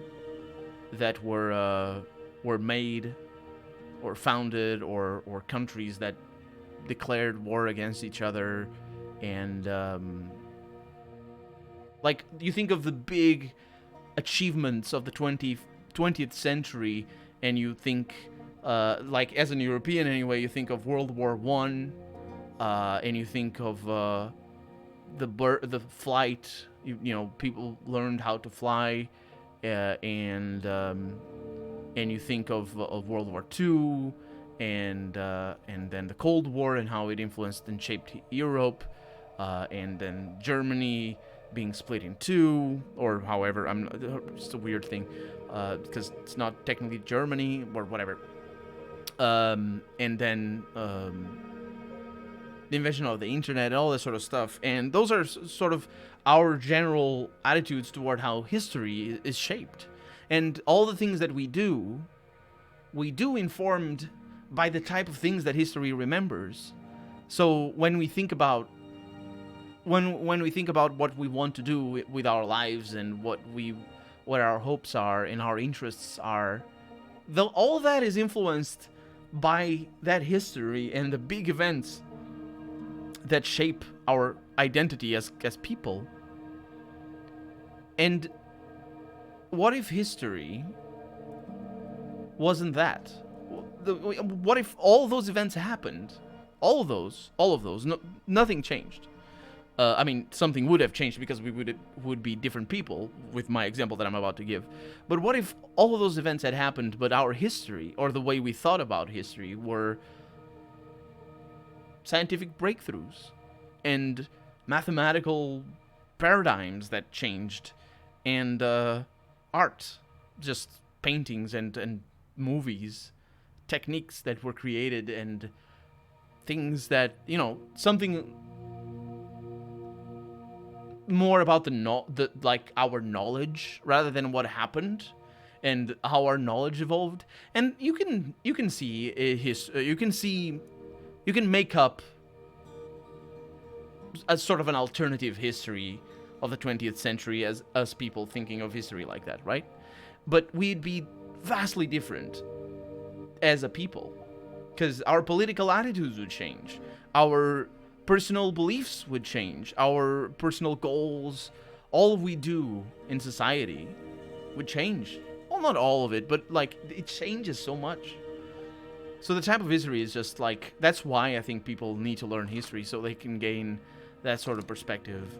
I don't know what that thing is over there. So it can gain that sort of perspective. And Egypt is the same.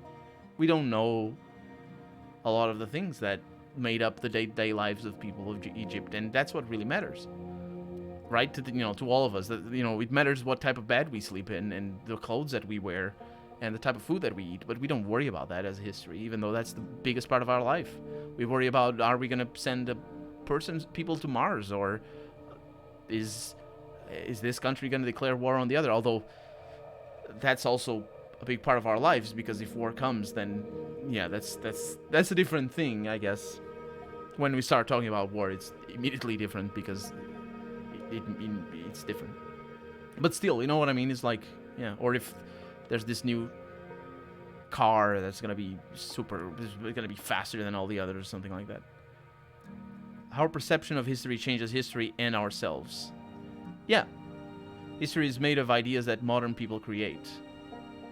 Technology revolutions aside, science, most history is about culture or countries with militaristic history. Yeah. Yeah, that's what I'm saying. But it didn't have to be. And I think it might be human nature, or just a system, or just the result of the system. So maybe it isn't human. Maybe it was human nature that got us there in the first place, but not necessarily after that. I don't know. The piece of Nomai writing was essential to deciphering their unique language. Although this text is linear, Nomai text often branches off from a central point. Interestingly, each branch tends to be written by a different author.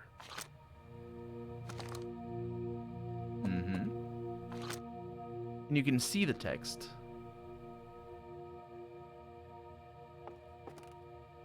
Cool. There are I've seen languages like this.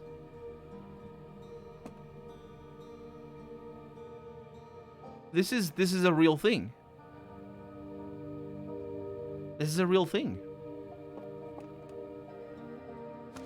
Although even the notion of language and writing is interesting, because if you think of the writings that we live in discs and DVDs and whatnot, that's language too. That's our language. That's things that we can read. We need machines for that, but I also needed a machine to read that. So it's still language. Watch closely. These balls move on their own.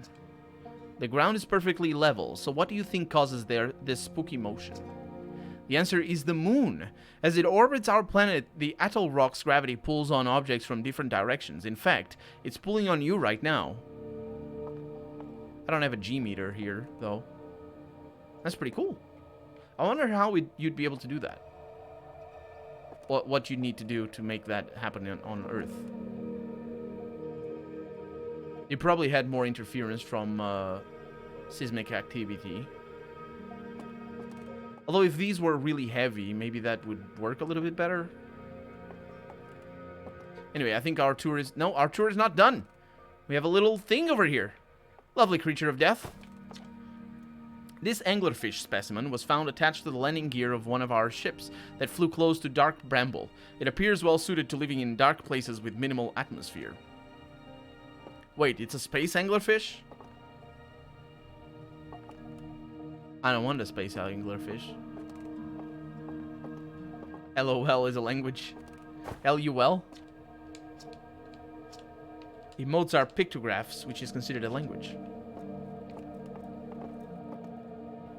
Okay, so let's go upstairs. They have a freaking museum in this game for us to explore. It's not a tutorial, it's a freaking life journey. It actually has a... It has the effect of making me... It's gonna be a thing when I get out of here, is what I mean. Okay. The Hourglass Twins. There's a twin planet over there.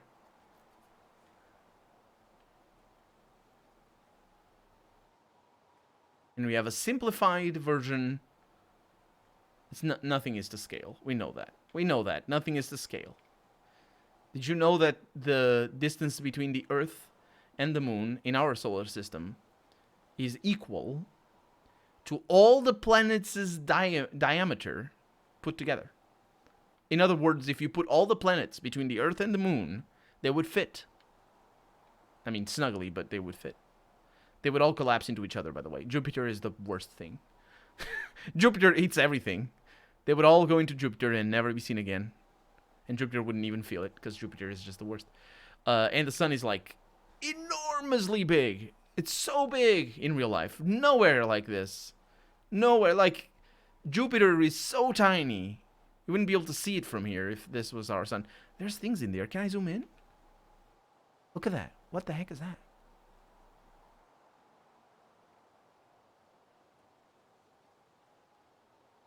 Look at that. Can I go there? Brittle Hollow. Huh. Cool. Thank goodness for Urban Dictionary. You wouldn't understand anything the kids say these days. Yep.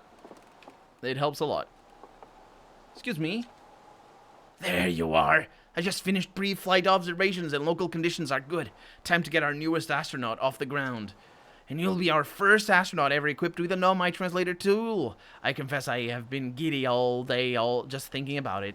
We're better equipped than ever to unravel the mysteries of the Nomai. You and Hal should be very proud of your work. Tell me, what's your plan once you're in space? I'm gonna meet up with other travelers. You're going to check in with them, are you? Not a bad plan. No one knows the solar system better than our astronauts. Let's see, Chert is on the Hourglass Twins, Rebek is on Brittle Hollow, and Gabro is on Giant's Deep, last I checked. And well, there's Feldspar, obviously, but of course we don't know where they are, or if they're even alive. Feldspar has been lost for a very long time, I'm afraid. On a more cheerful note, you'll find Asker stationed on Adel Rock. They're not a traveler so much as a loner local, but I'm sure they'll appreciate a visit nevertheless. Well then, looks like all that's left is to send you off. All in all, it's a fine day for a launch. I'm ready to get off this rock. Excellent, you'll be needing the launch codes then. Here they are. Best get off the ground before Slate makes any more modifications to your ship, eh? Good luck out there. Let me know if you can if I can help with anything. Hello again. Was there something else you needed? Yeah, tell me more about Feldspar. Feldspar was one of the 4 founding members of Outer Wilds, along with our flight coach, Gossan Slate, the engineer, and me. As ground control and later the museum curator, I didn't work with Feldspar as closely as Slate and Gossan did. I can tell you Feldspar was absolutely fearless, though. Nothing scared them. Test piloted everything Slate ever built. It's a wonder Feldspar lived to see space, frankly, but they did. Flew all sorts of dangerous stunts and explored everything they could find. And one day, they just didn't come back. We don't know what happened, or when Feldspar went, where Feldspar went, or even whether they're still alive. It's been a long time since they left. Well, I guess we're gonna try to find them. Comrade Lennon, welcome to the stream. Can I Go There was invented by Todd Howard.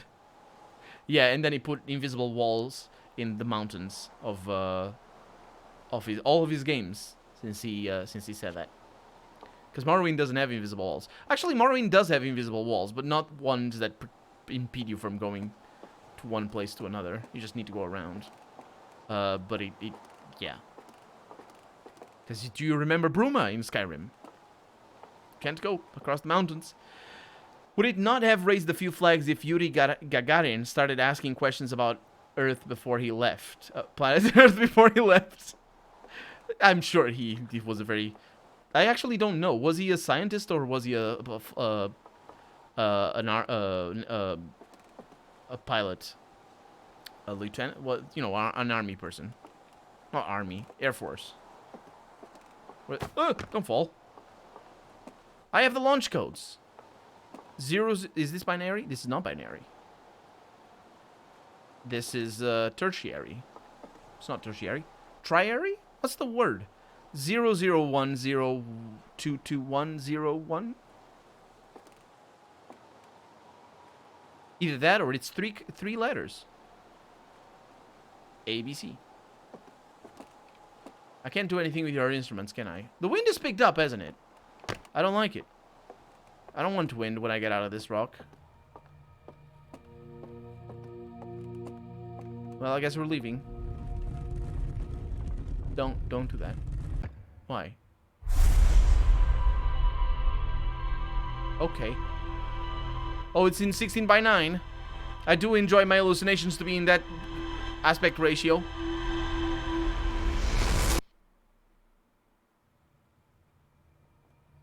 I'm sorry.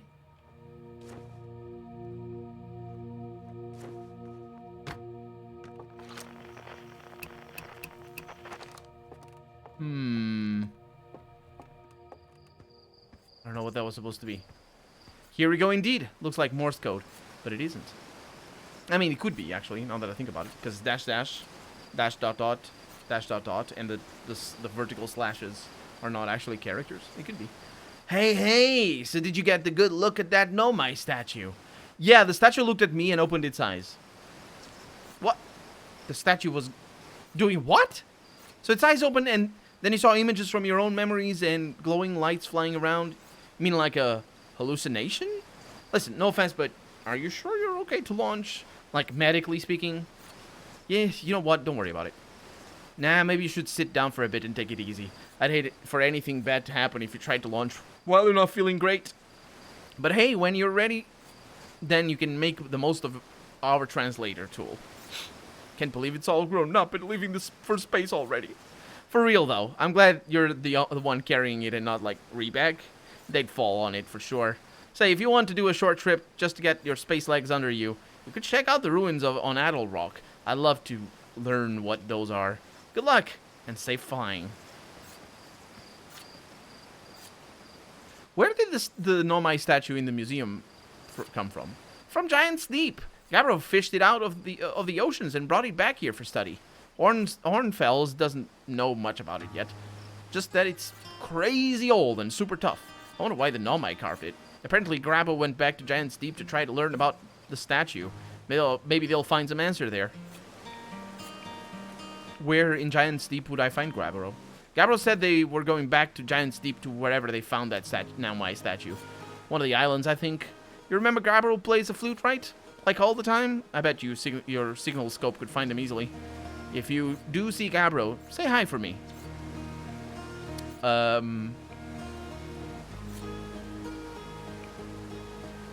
Why did Nomai make that statue? Good question. You know how Gabbro knocked a fragment off the statue while they were hauling it back from Giant's Deep? Ornfels analyzed the fragment and figured out the statue it's made from can store information. What? Ornfels analyzed the fragment and figured out the stone it's made from can store information. I heard Slate ended up repurposing it from your ship's computer.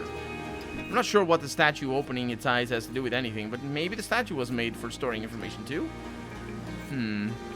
I wonder if I'll discover anything cool in space. Hey, you never know. Maybe you'll be the one to uncover the Nomai's mysteries. Maybe I will.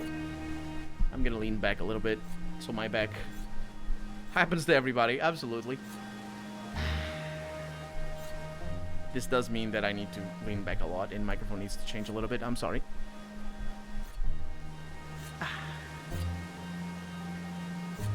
I'm feeling dizzy. I don't like feeling dizzy.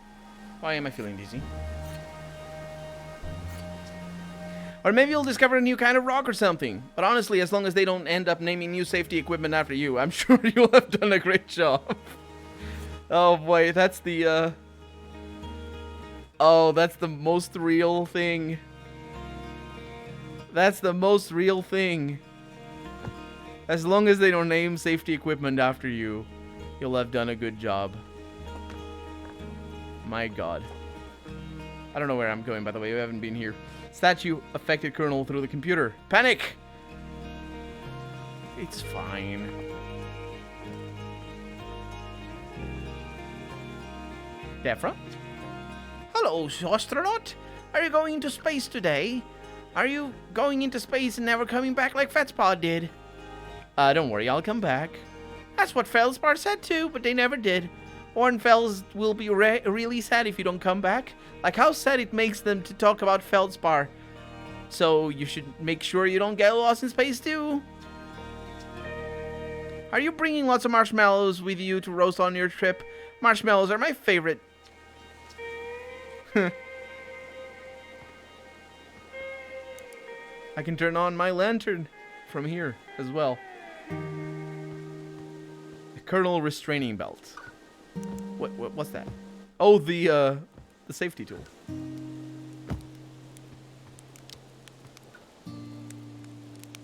Ace Slate. I think I'm ready. Looks like you're ready to take off. The excitement of a launch is fun and all, but I can't wait to get back to working on the new ship.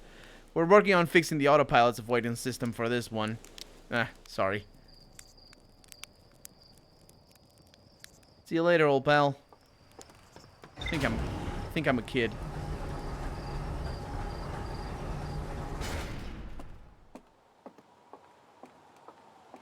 So this is our ship. It's basically the same as the one that we piloted, except not made out of wood. At least, not unpainted wood. I don't know what it's made out of. That looks like wood. I think it's made out of wood. Okay, everybody, our spacecraft is made out of wood. There's a thing over there as well. I don't like it.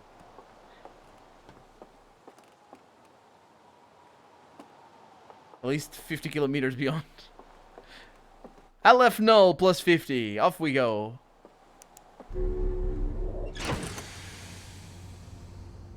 Okay, this is all made out of wood, but at least it has lamps.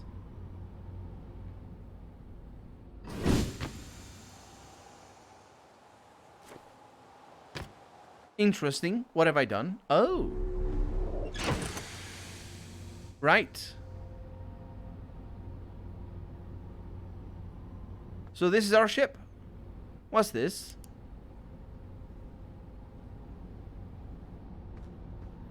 Oxygen refill. Spot a tree. Walk toward it. Enjoy. It's got plants in here. And also that thing over there. Is that a bulkhead? I don't think so. Buckle up? Why would I want to buckle up? Is this the thing? Oh, also we can go into the chair. We don't need to worry about the chair. I wish all chairs were like that. Wood is airtight. Okay, I think this is how we access these controls. Oh, this is the actual thing. This is where we're going. I thought we were going over here.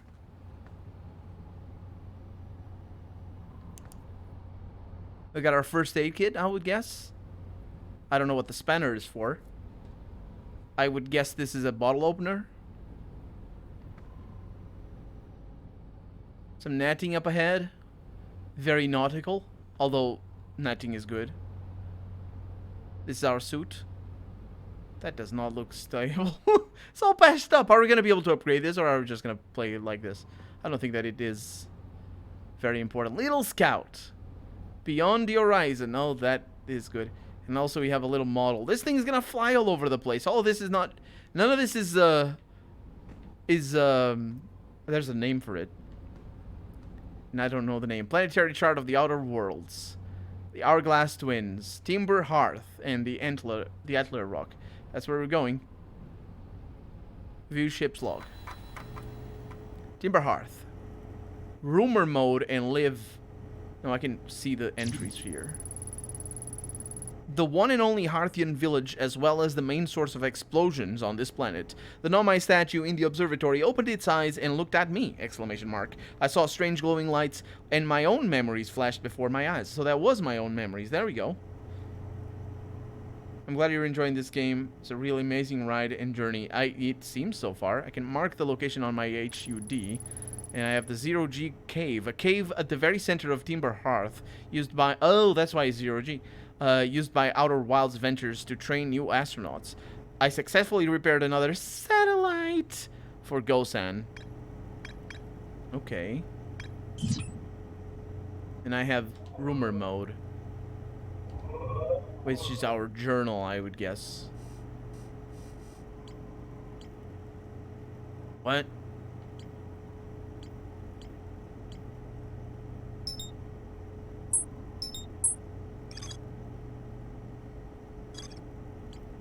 Was that one over there?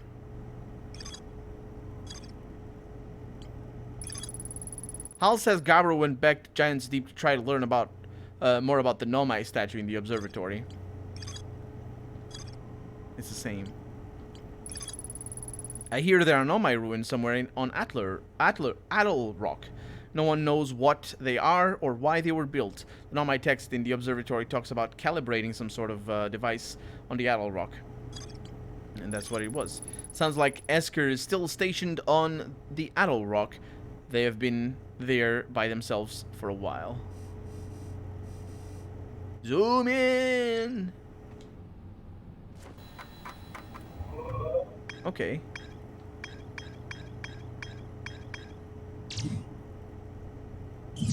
Oh, this is basically two different ways of accessing the same basic journal. Caution. Yes. What do I need to be cautious about? All these things are not operational. I have a oh, that's what is making gravity work in here. Cool detail. Really cool detail. That's important. Otherwise, it wouldn't work. Just because that's how it works. So let's suit up. No, do I need to suit up to be in here?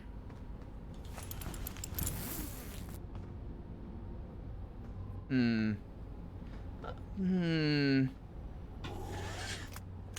think I don't. Yeah, let's keep the suit on. Just in case. Gravity is magic. Yeah, basically. Okay. Lift off landing camera. I can hold right trigger to lift off. That's like the thing that the astronauts had. And I can view the map. What the heck is that?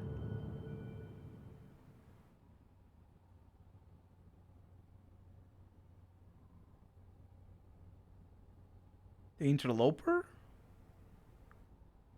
I want to catch that. Also, what the heck is that? There's a freaking star out here. And things around it. Well, I guess we're lifting off. It's as simple as clicking a trigger. There's only a minor chance the ship will blow up on the pad. Yeah, it's fine. We don't need to worry about things.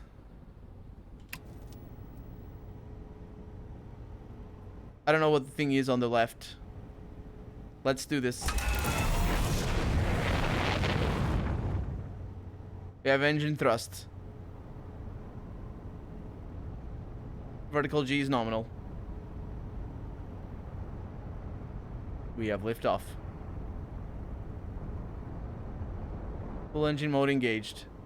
This is too tiny of a planet. Are we at 0Z right now? I don't think we're at 0Z. Z? G. We're gonna need to lift off a little bit more. Okay. Let's just leave a little bit. I don't know how far away we need to go. Okay. I think we're out of gravity. Oh, we are controlling the ship altogether. Oh, this is full control. Okay. Oh, there's the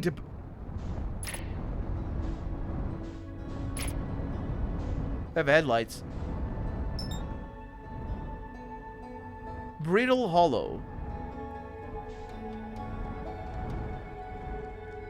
I don't know what that is. Hollow's Lantern. Those are cool names for all the things. Okay, let's look at the map here. And that's where you are. There you are.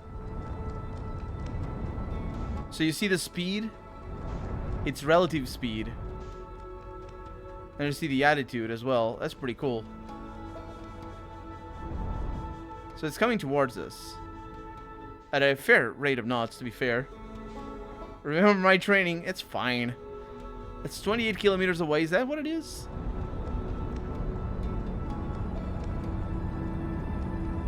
Okay, do we have fuel-equipped scout launcher? That's kind of cool.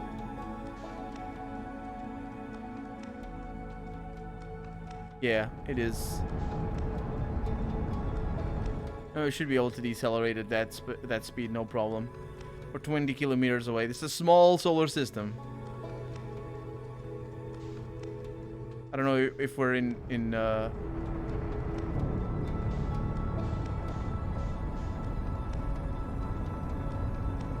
I see the controls. I understand the controls now.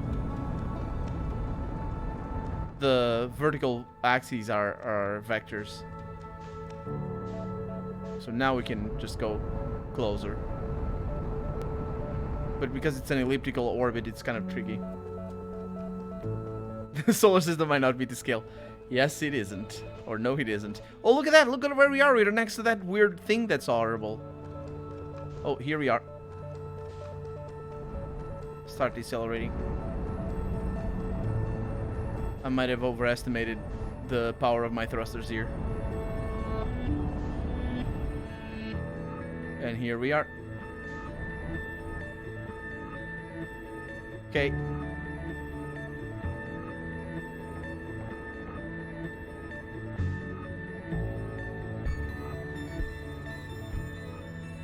I don't know what that's supposed to be, the tail.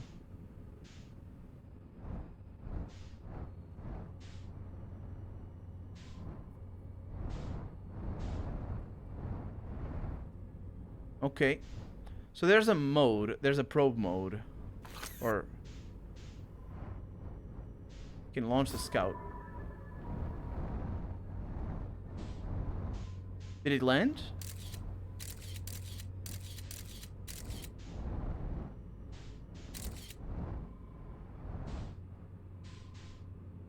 I don't think it landed.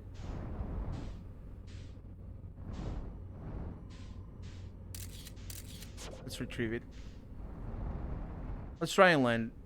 We're very close, so put the scout away. There it is. The problem is the attitude is always changing. Okay.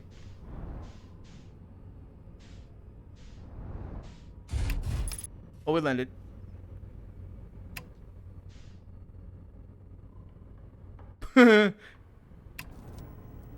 Are we tilting?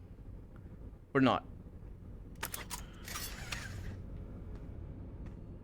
Okay. Wish me luck. I'm going to the Interloper.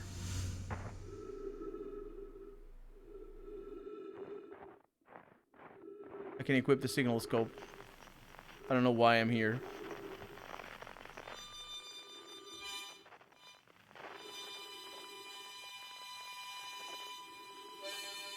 Wait a minute.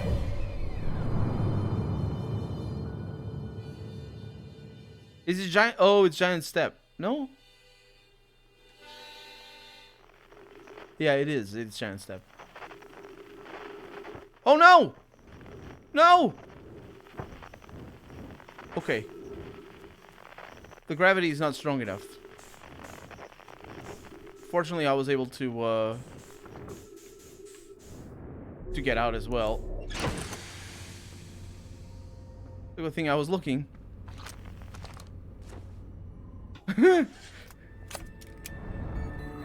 Where are you? Never learn. Oh, there it is. Ooh. It's not, I'm rotating. There you are. A little bit. Don't run away. What the heck happened?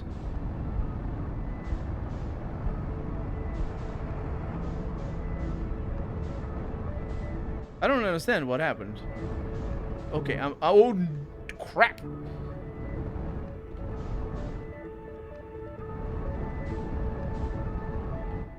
No. Why am I doing this? Why did I lose gravity? Did I get pulled? I got pulled by another planet. I must have gotten pulled by another planet. Okay, let's look at where we're supposed to go and not making nonsense. We're supposed to go. Where's my planet? Where's our planet? Timber's Hearth. That's the one. We're supposed to go over here. That's where we're supposed to go. Let's do this. I'm a little bit sideways though.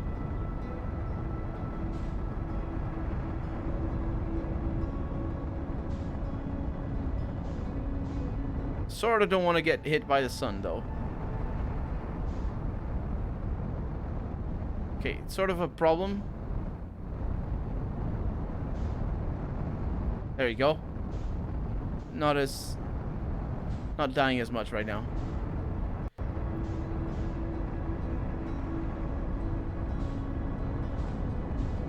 Not actually sure what the orbit is right now. Although, to be honest, I really should just be going in that direction. And that's much better.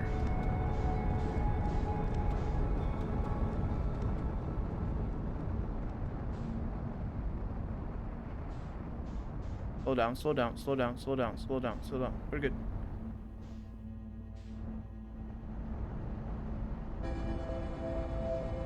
Oh, I think I overshot. Okay, I lost the interloper. Or the other place again. There we go. That's where we're supposed to go. No, no! Okay, we're good. We're good. It's coming. It's coming for us. Sunshine was a decent sci-fi film. I don't think I saw it. Okay, okay, slow down. Oh, and also, there's a bit of a problem here. There we go. There we go. We're gonna land. We're gonna land. We're slowing down now. We're slowing down now. We got this. We absolutely do not got this. Sheep hole breach detected. I figured.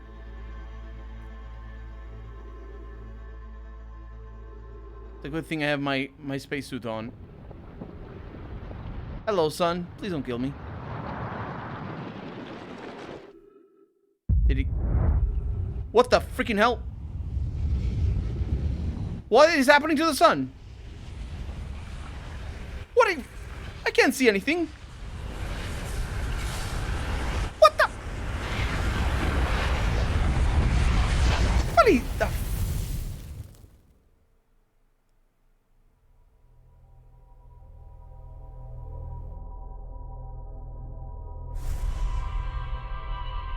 Is that game over?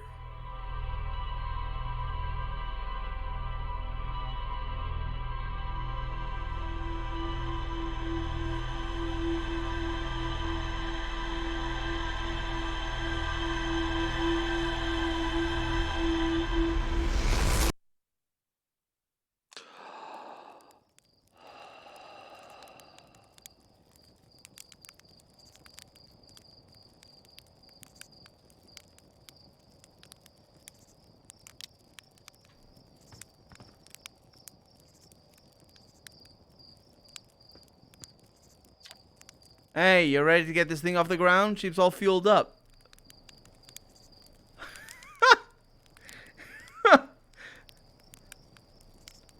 I didn't. That's not what it is. Is that what it is? That's not what it is. Did I just die? Wow, bad dream or something. You still look half asleep, but that's a negative on being deceased. I know it's a tradition to sleep out under the stars nights before a launch, but if you ask me, it makes me all a bit jumpy. What? Was that? That wasn't a kill. That was the sun transforming into a supernova. Which happens over the course of millions and millions of years. But it happened over the course of 10 seconds, and I thought I could evade it or something. I couldn't.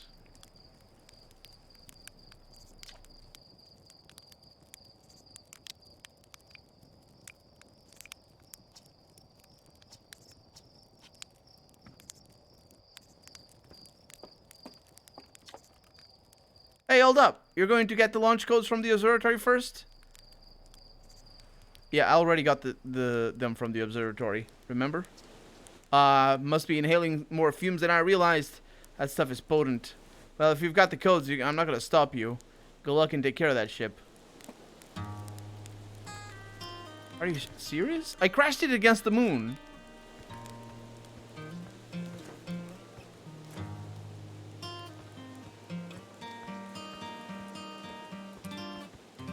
Hey.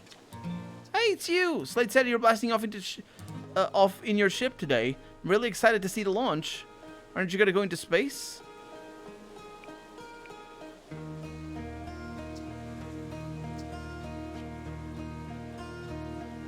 Did I actually die?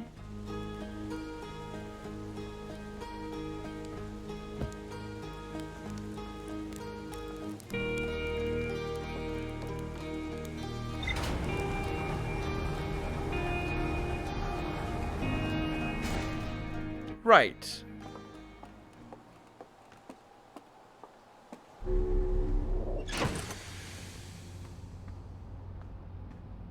Because I have the launch codes. Get the suit up. I'm not trusting this son again. Let's get out of this rock here. In fact, let's make sure I see where you are. The Antelope Rock. That's where I'm going. Let's go. Okay, where are we going? There you are. Let's do this. I could swear I was going slow, but still hit it at a fair rate of knots.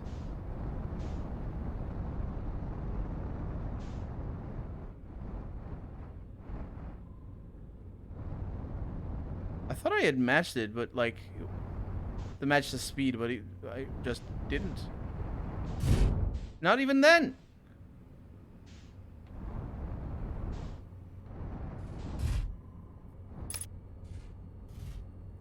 Okay.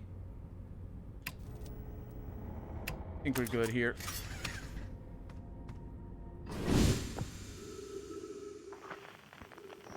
Are we gonna be taking off? Wait a minute. That's where they are.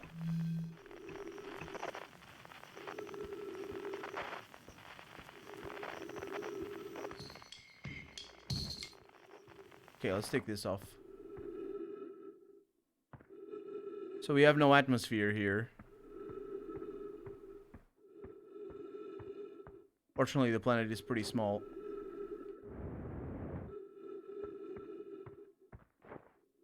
Of course, I didn't do myself any favors.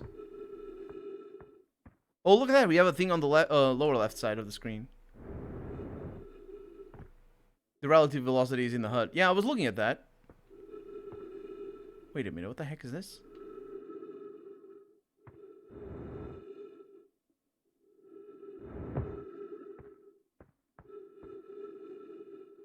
Am I inside the planet right now? I really need... Is this dark side of the moon or something? The dark side of the moon also gets light, by the way. Just, we can't see it because it's never facing the Earth.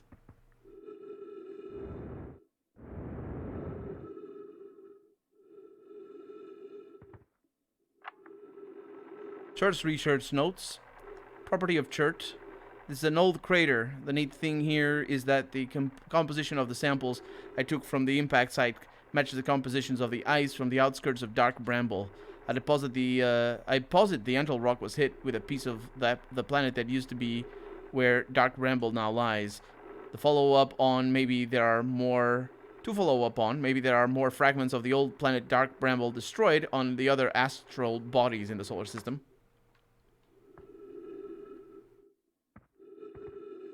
Okay.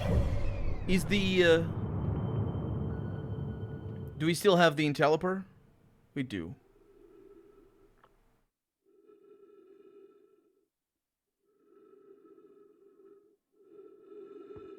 The question is the... He's not here anymore.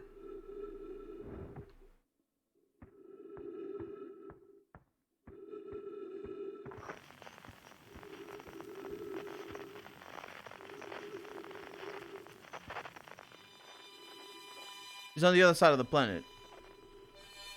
Good job, Colonel.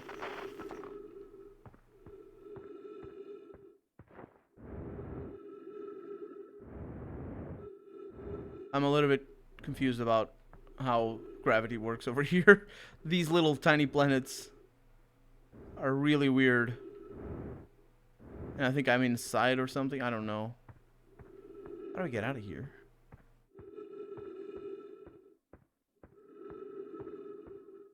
Oh, wait. I know how I get out of here. I have jump jets.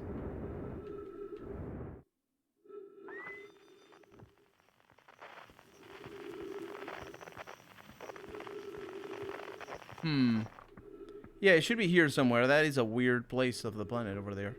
Oh, look at that. There's somebody over here or something. There's the ruins. They're circular.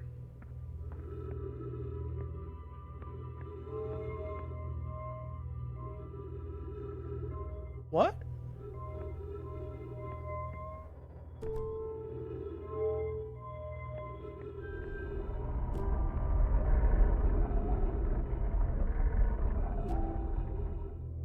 What the hell?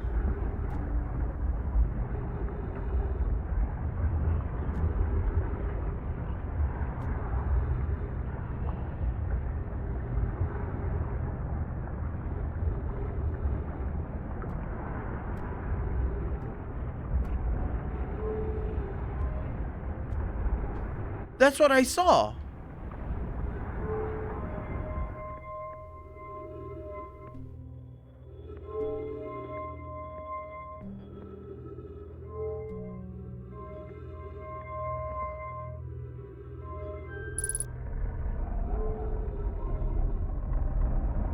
I have a bit of a problem with the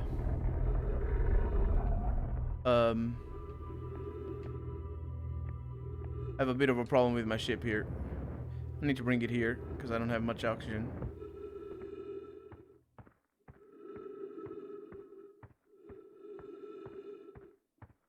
Don't worry, the game is a series of what the fuck. It is. It started off so nice and talk about the relevance of history and whatnot. Okay, where's my fuel? I can refuel it from here. It's pretty good. I hope I don't have...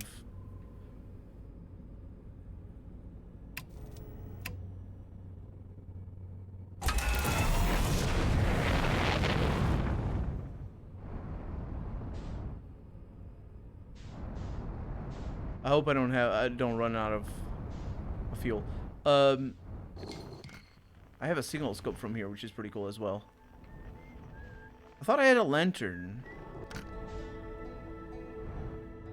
Okay, I just want to scout this.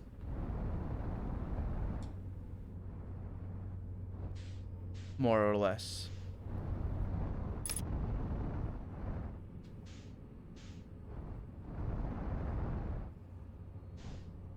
So there's a huge chunk of the planet that's missing, and that's why the gravity was all weird. Look at that. That's where I was. That's why the gravity was all weird. It's got that golden ratio thingy again. I really like that this looks like the lunar landing.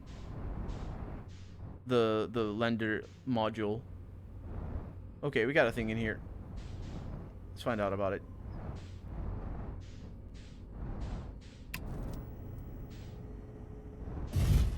This doesn't help me land any better.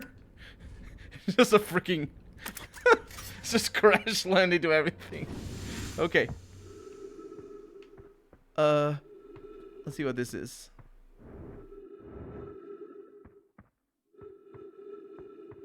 It's somebody who failed to crash land. Or successfully crash landed. Okay. Go back inside.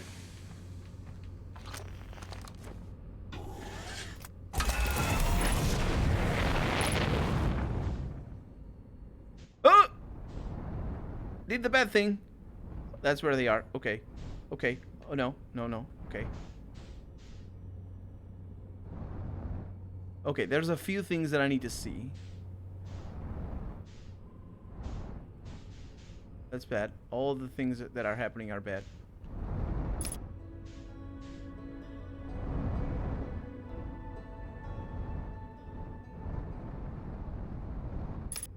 Okay. It's a shame the physics don't actually work the way they normally would. I crashed landed against the tree. That's not good. No, no. Oh, hi. I'm so sorry. I don't mean to be here.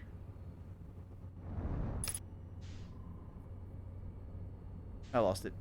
Hi, hi, hi. Ow. Did it work? I think it did.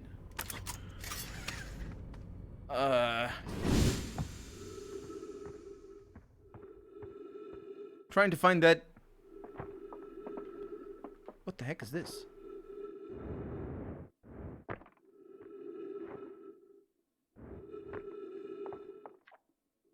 Esker's signal scope log. Day 48. Still not picking up Rebel's banjo from Brittle Hollow. I'm sure they're fine, but I'll feel better once I can hear their music. Day 51. Listen to Chert play for a while today. Unrelated, someone should tell Porphy and Gossin their flirting is not subtle from an aerial perspective.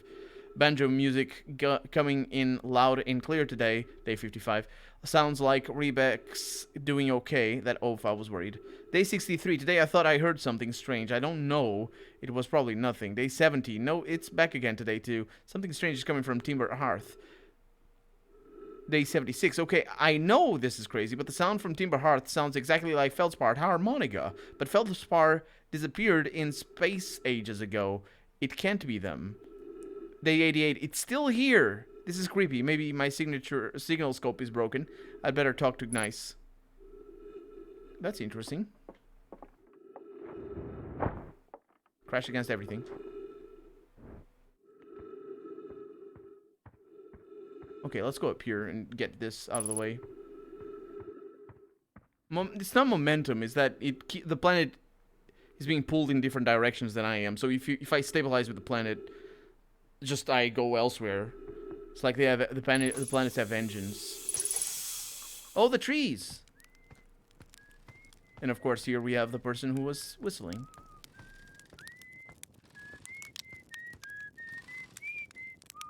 Hey, buddy. Hey, you. It's you. Ground control didn't tell me you were launching. Long time no see. Actually, I guess it's been a long time since I've seen anyone. Don't the other travelers come by? The lunar outpost saw more traffic back when our ships were less sophisticated and needed more frequent repairs. Nowadays, it's mostly used to keep a set of eyes on things. Sometimes Shirt comes by and say hi, but Gabbro is Gabbro, and you know how Rebek feels about unnecessary space flight. Don't go. I mean, anything else you wanted to ask? It seems lonely up here. A little. I'm in touch with ground control, Hornfels and Gossan mostly, and they radio up to chat now and then. And when ground control forgets I'm up here, and they usually do, I launch my little scout at the village. You spy on us? What? No, I'm not spying. It's one-way communication that none of the villagers know about because I've never told them. Don't go. Was that your whistling? Probably, or actually definitely. The other travelers carry instruments, so they don't bother whistling. You can pick up their music with a signal scope, you know. Best spot for that is North Pole. Great reception. The North Pole is marked in red on your mini-map, but the Idle Rock is a pretty small rock, really. Just go north. You can't miss it. So what is this place? Very funny. Oh, stars above. You're serious, aren't you? That's just depressing. Welcome to the lunar outpost, which apparently the space program doesn't bother to teach anyone anymore. When we first started the Outer Wilds, travelers used to bring their ships here all the time for repairs. Our spacefaring technology has improved loads since then, but the older ships tended to fall apart a lot, like more than they do now. Using the outpost cut down on the number of launches and landings taking place in the village, and also the number of fires. Nowadays, though, it's mostly just me up here raising saplings from timber hearth and keeping an eye on things. Oh, this guy's lonely. I'll talk to you later, I guess. Aw.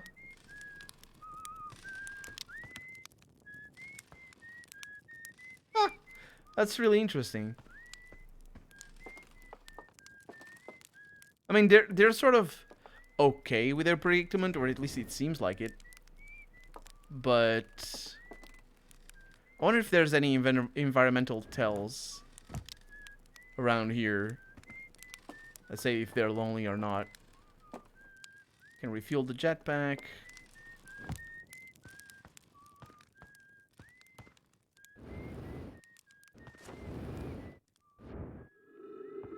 Oh, and I'm outside the biome.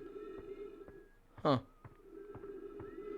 Okay, so I need to find where the freaking house was, because that thing, did it disappear? It can't have.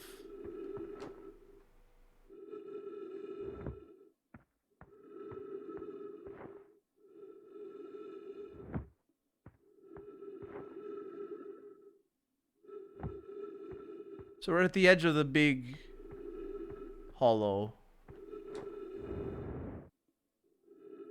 And that's the other.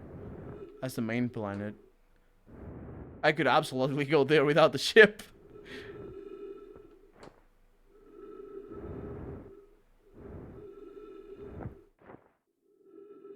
There it is. We found it. I wonder if I can mark it on the map. Oh, it's the bowl. That's why I couldn't see it, and that's why it's so dark. Hey, that thing pushed me. Don't do that.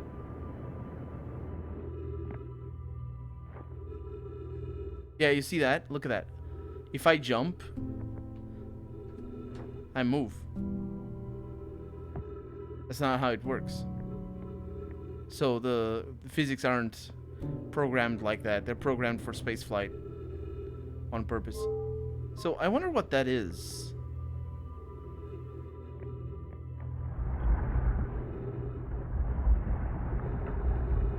Wait, there's a thing underground? With trees? There's another spiral in here.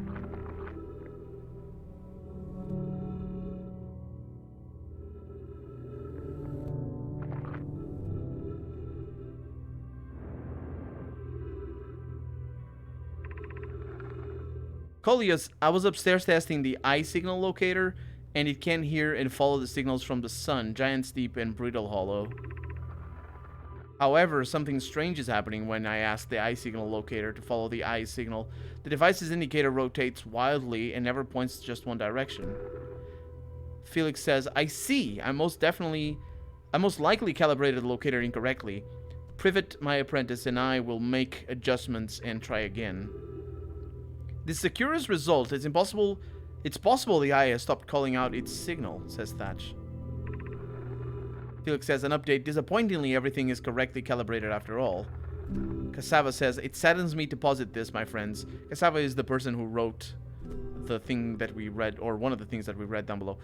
My friends, but I believe we need to build another more sophisticated device if we want to find the exact location of the Eye of the Universe. Thatch says, then we will build it. Don't lose hope, Cassava. Our search for the eye is what brought our clan to this place. We won't give up easily.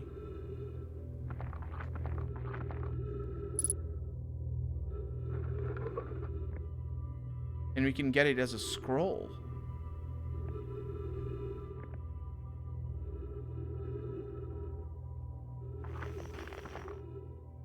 Why would I want to have it as a scroll?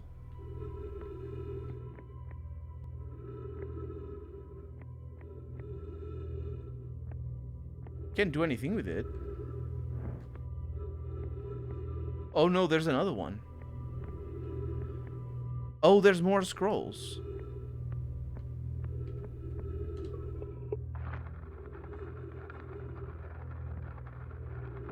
Oh, that's kind of cool. It's not the best place. Is that projected up there? What the heck is going on in the ceiling? Look at that. It's the sun.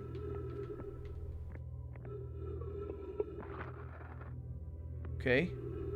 If you jump high enough on Earth, you'll be left behind also. No, you won't. That's not how it works.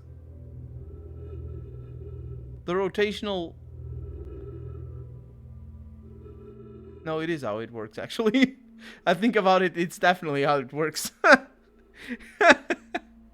Because of the rotation, exactly because of the rotation. And they do launch the space shuttles in a certain direction precisely because of that. Yeah, you're totally right, Argent. Thatch says, where would this new, more sophisticated locator be built? It may need to be larger than this eye signal locator is. Collier says, Anona and those of us originally stranded on the Ember Twin built a quantum moon locator there, but the heat of the sun made its construction challenging. I wouldn't recommend building on that planet. And Plume says, the southern glacier on Brittle Hollow has ample available space. I could probably construct a new building to house this proposed locator. And Felix says, yes, let's build there. I imagine our young friend Connoy would enjoy that immensely. He's always held a great interest in the eye, especially for a child born so long after the crash.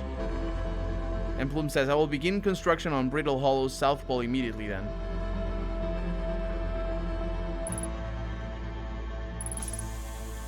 Well, I guess that's where we're going. It's a good thing there are trees down here. They definitely thought of that. Okay, whoa, whoa. I've seen this ruin in other travelers' pictures.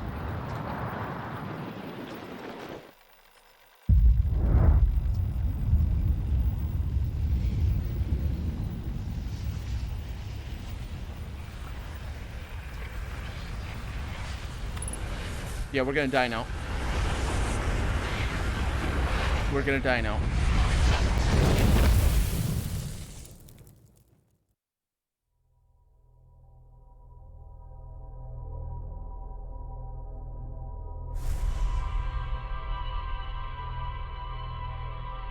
I couldn't even read that. I want to read that. It's taking screenshots from my game.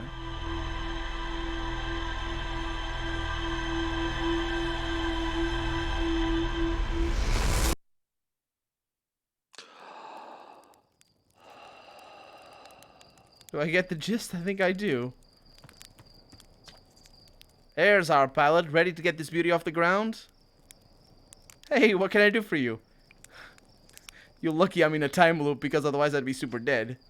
Oh, and you're lucky I don't have you grounded for medical reasons because I have no idea what you're talking about. So it's not a time loop, actually. We wasted so much time. We wasted so much time doing nothing for so long on the first time that it's basically a certain things that we do. We get at certain things we get the sun explodes, basically, which means, let me zoom in. There it is. That's the one. And I think now is a good time to launch because it's right up above me. So far up above me that I might actually crash against it if I'm not careful. So basically you do certain things, like apparently landing on the moon, and the sun explodes. And not a time-based time loop, which would be very stressful, and I'm very glad it isn't a time-based time loop.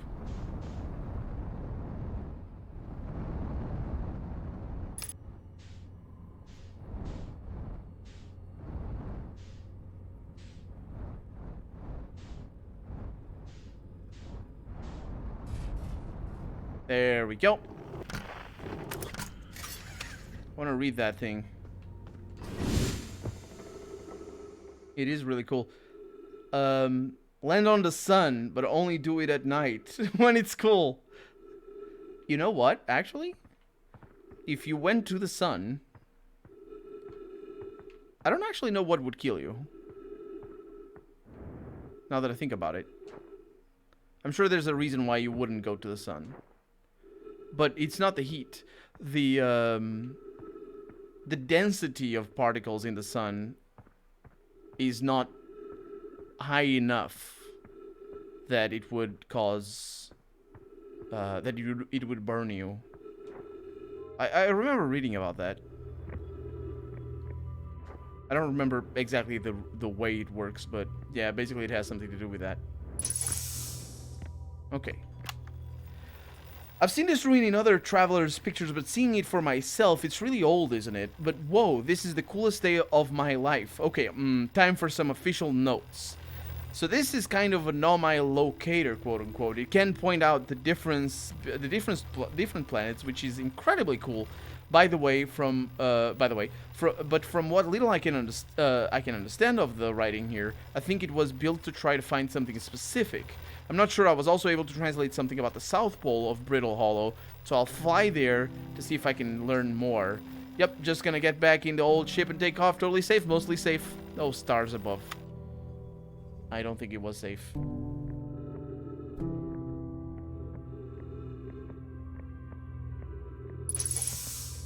So when I mentioned these as being the golden ratio, they're definitely drawn on that.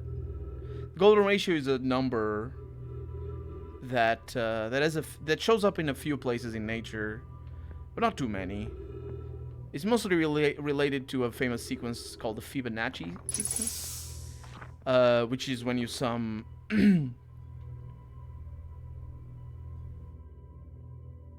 how is it called? What? It's the square.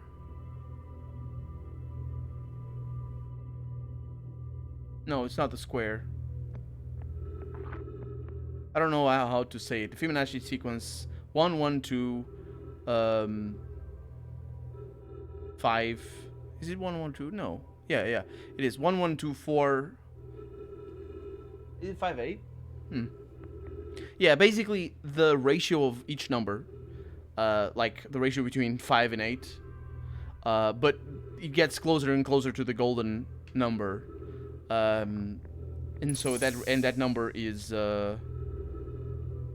6 over pi cubed, I believe, or pi cubed over 6.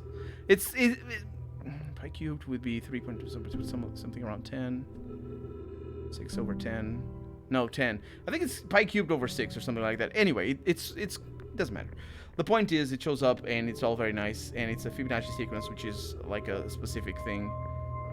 Let's see what the heck these things do, because I think I'm about to destroy the universe.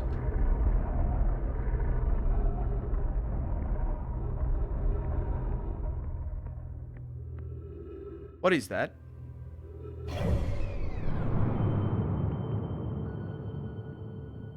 Giant's Deep. Is that where we need to go?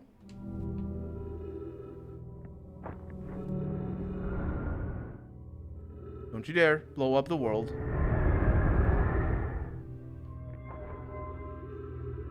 Ah! Plus 1 squared 5 over 2. Wait, what? Square root of 5 over... I don't know what that is. I can't read it from here.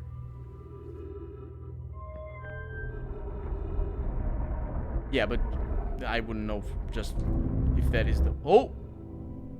Why are you giving me soundtracks? What is that?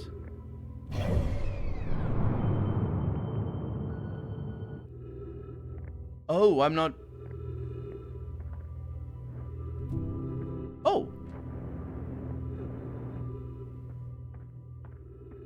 No, what the heck? What are you pointing at?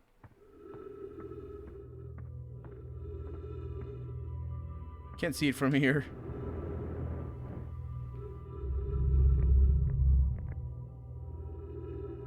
So there's a couple of places that this points to, and I don't know what that is.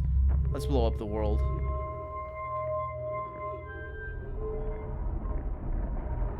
Or something.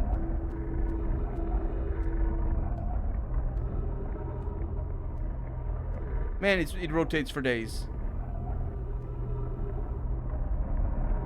Oh, he doesn't know. That's the thing we heard. That's the quantum planet.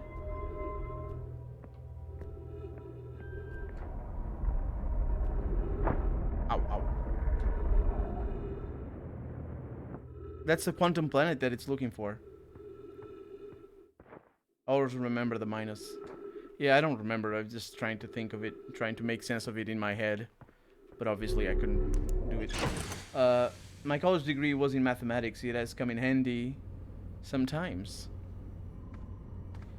Mathematics is cool. Sometimes. Okay, so I need to look at this thing. And we have the lunar lookout, harmonica signal, and now this southern observatory, Rebec.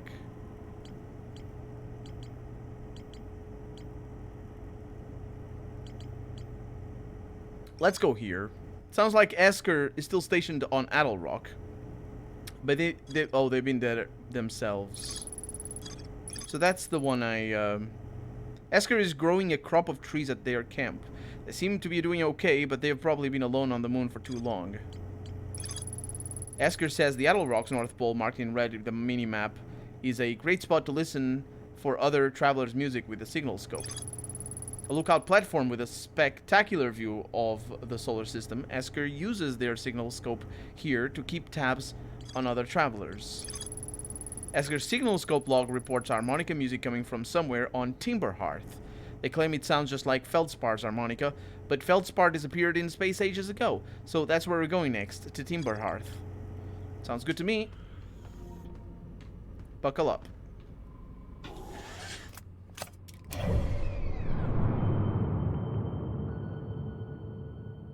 Wait.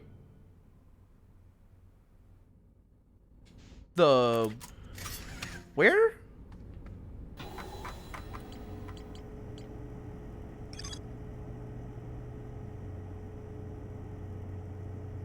Signal scope log reports coming from somewhere in Timberhearth. That's not where we are. Why was it showing me Timberhearth? Oh, Timberhearth is the main planet. Sure, let's go. Get out of here. So easy to leave these planets, and never easy to come back. Oh, we can engage autopilot.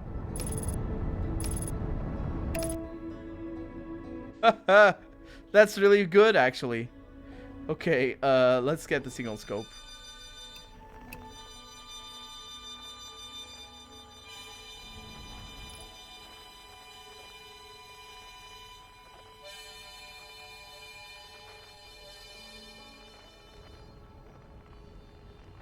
There is an harmonica there.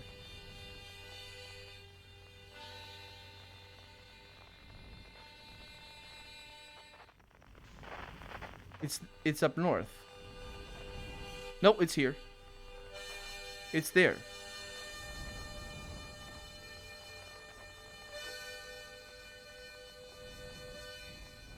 Okay, let's land this. Let's land this thing. Oh, that's not how we land. This is how we land. It's a lot easier. Oh. Okay. We got this. We don't got this. Okay, we got this almost. Oh, it's... Okay, he crashed there.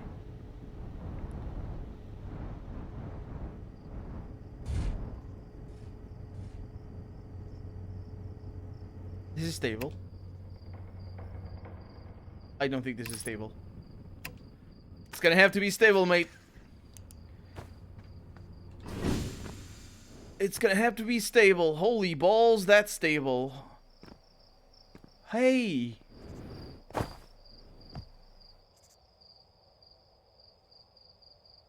That's why nobody found him. He's just here. No.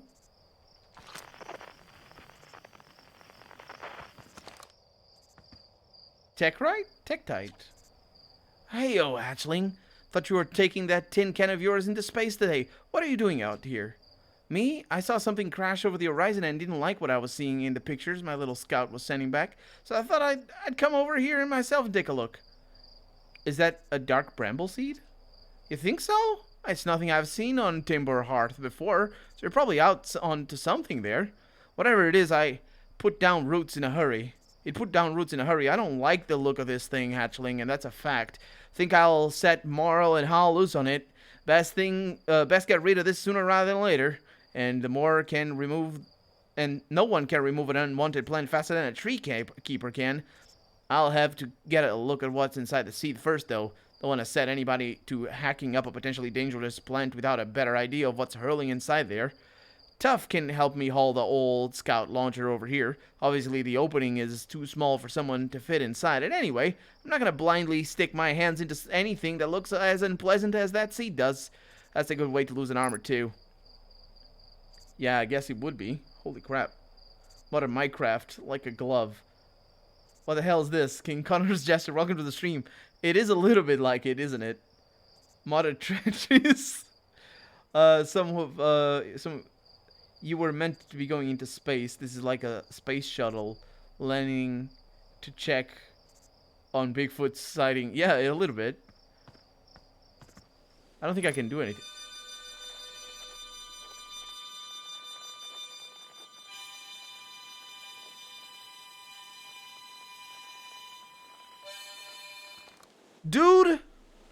Dude! Blasted seed did a lot of damage when it crashed. It killed this crater. It's something for...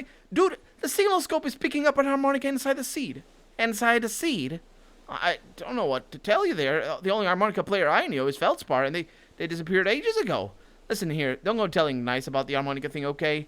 They'll never let me get rid of this darn seed if they suspect it has any musical talent. No, dude, seriously. Are you sure this seed isn't from Timber Hearth? Back in my younger days, I explored everywhere there is to go in a Timber Hearth and saw everything there is to see. And then some. Trust me, we don't have anything like this. Nah, I reckon this thing's from Dark Bramble if it's from anywhere, hatchling. Yeah, we need to go to Dark Hambling, don't we? Look at the sun. Is it blowing up? The sun isn't blowing up. Colonel is an RPG player. For the first time, I never followed the main story until you've gone in all directions.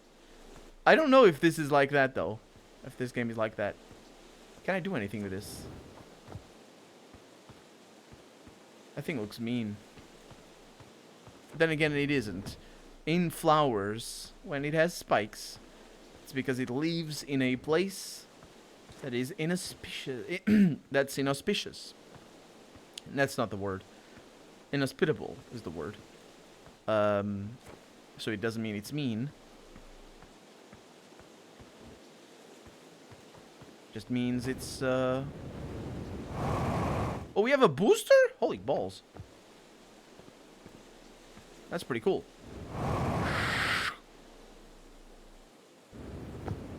Pretty cool.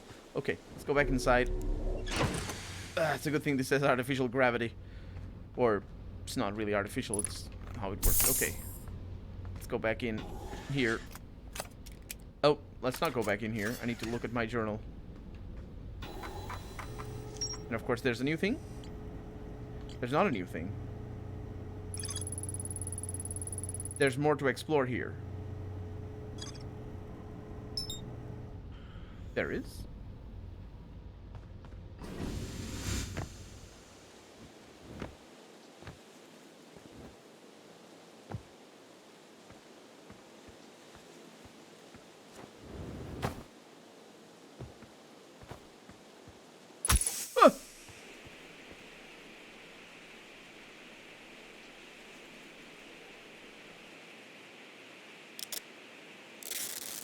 Okay, we're good.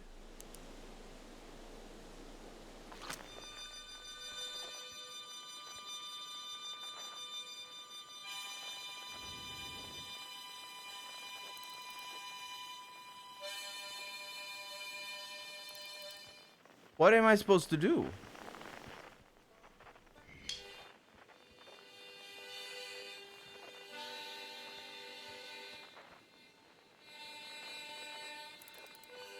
The harmonica is 28 kilometers away.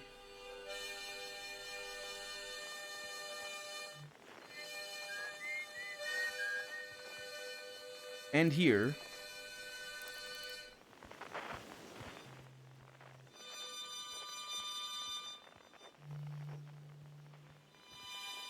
It's definitely in that direction.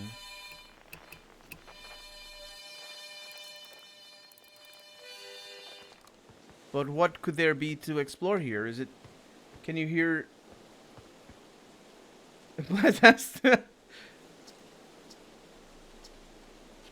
So I think maybe it is I need to talk to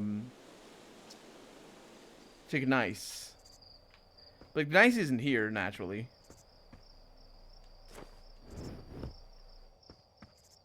So this thing hurts like a bunch. I don't have a weapon, though. I don't have anything to do here.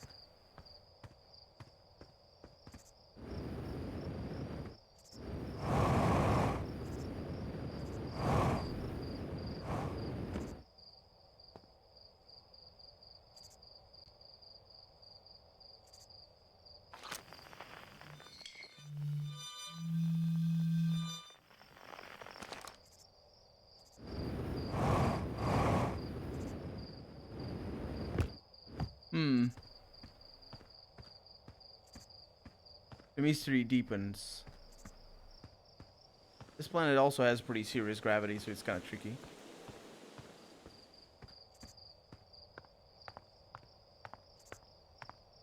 It's also nighttime, which makes it even more tricky. Let's try and... let me try and go and see from above. If I can climb...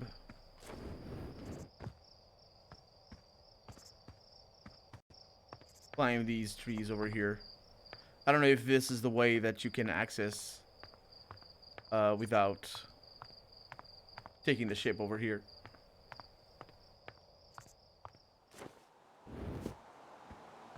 It looks like that might be the case.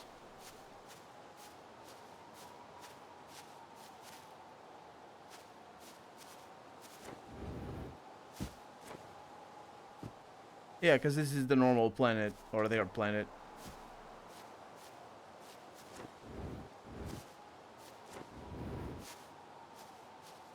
I'm very confused that there's more to explore here, though.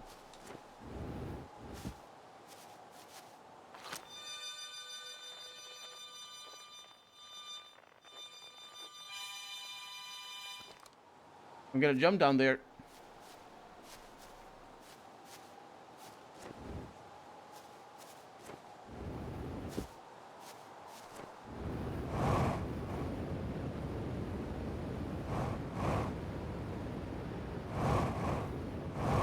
It's pretty cool.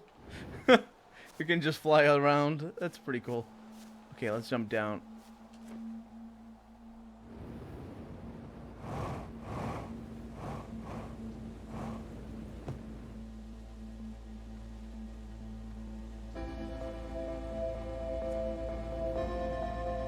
Okay, this is the normal soundtrack.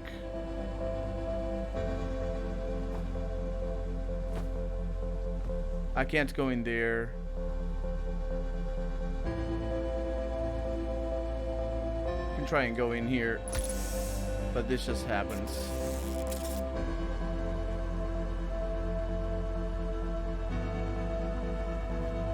I don't get it.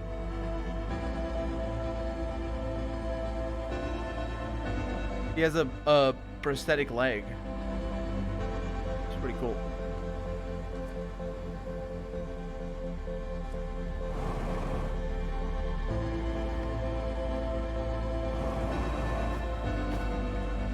Come on, send me up there. There we go.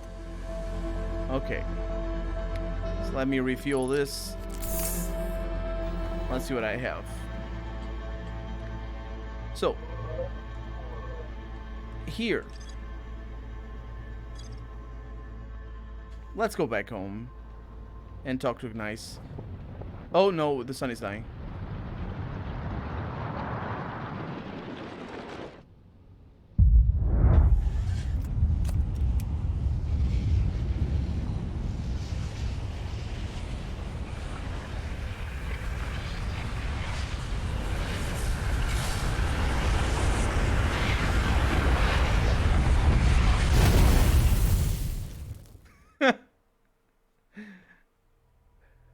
I'm not really sure what triggered it. I don't know if it's time or what it is.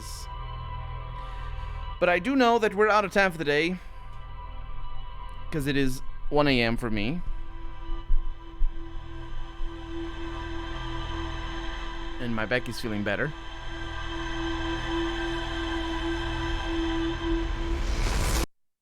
And we're back in place.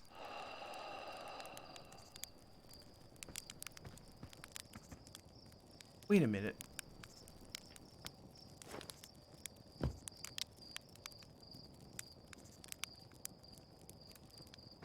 Wait a freaking minute.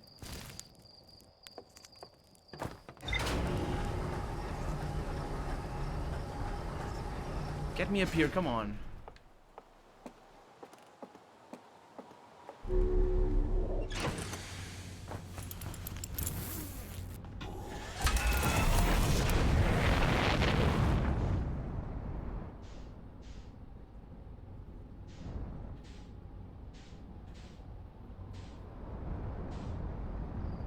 That was a bad thing that I did. It's just bad. Okay.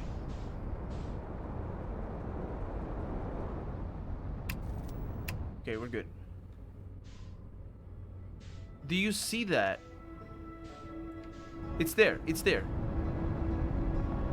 The thing I mentioned.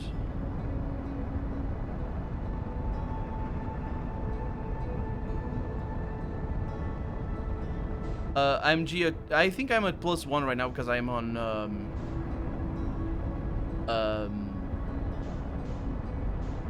I'm on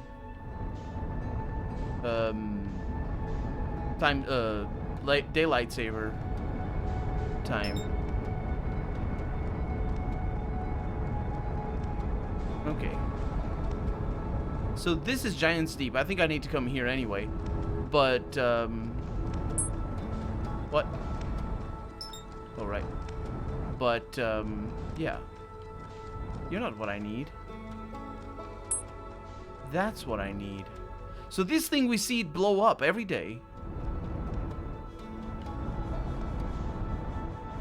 Whoa, whoa, whoa, whoa, whoa, whoa, whoa, whoa, whoa, whoa, whoa, whoa.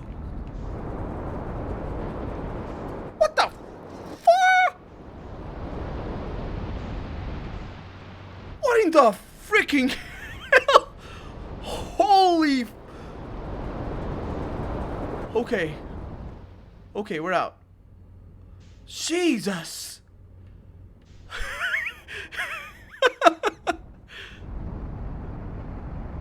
Okay, get out of there. Get out of there. What the hell?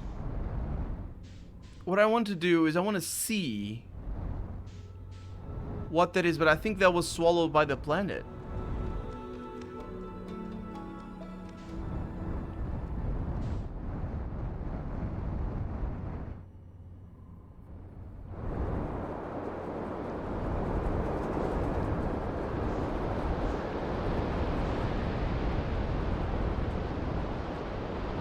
Jesus Christ.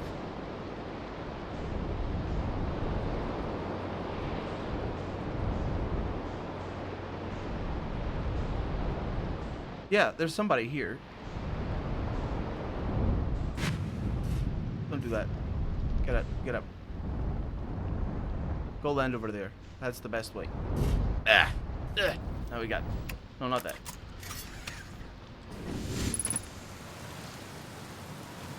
Freaking hell! Are they up there?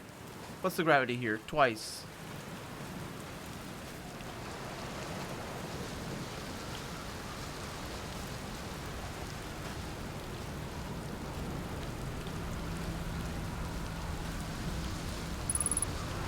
Danger, ghost matter detected nearby. Unidentified signal nearby. Okay, don't mess with that then. Unidentified signal nearby.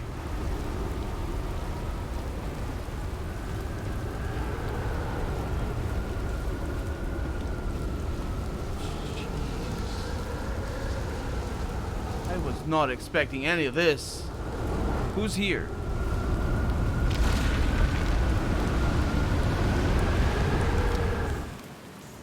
Okay. Oh no, take me back. What the hell? It's... Why am I up? Why don't I have an atmosphere? They... What the... The ship is here, at least.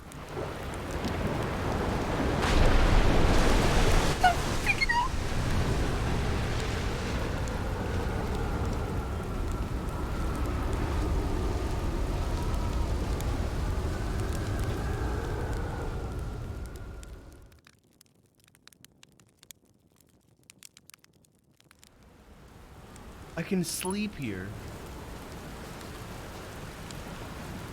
Why would I want to do that?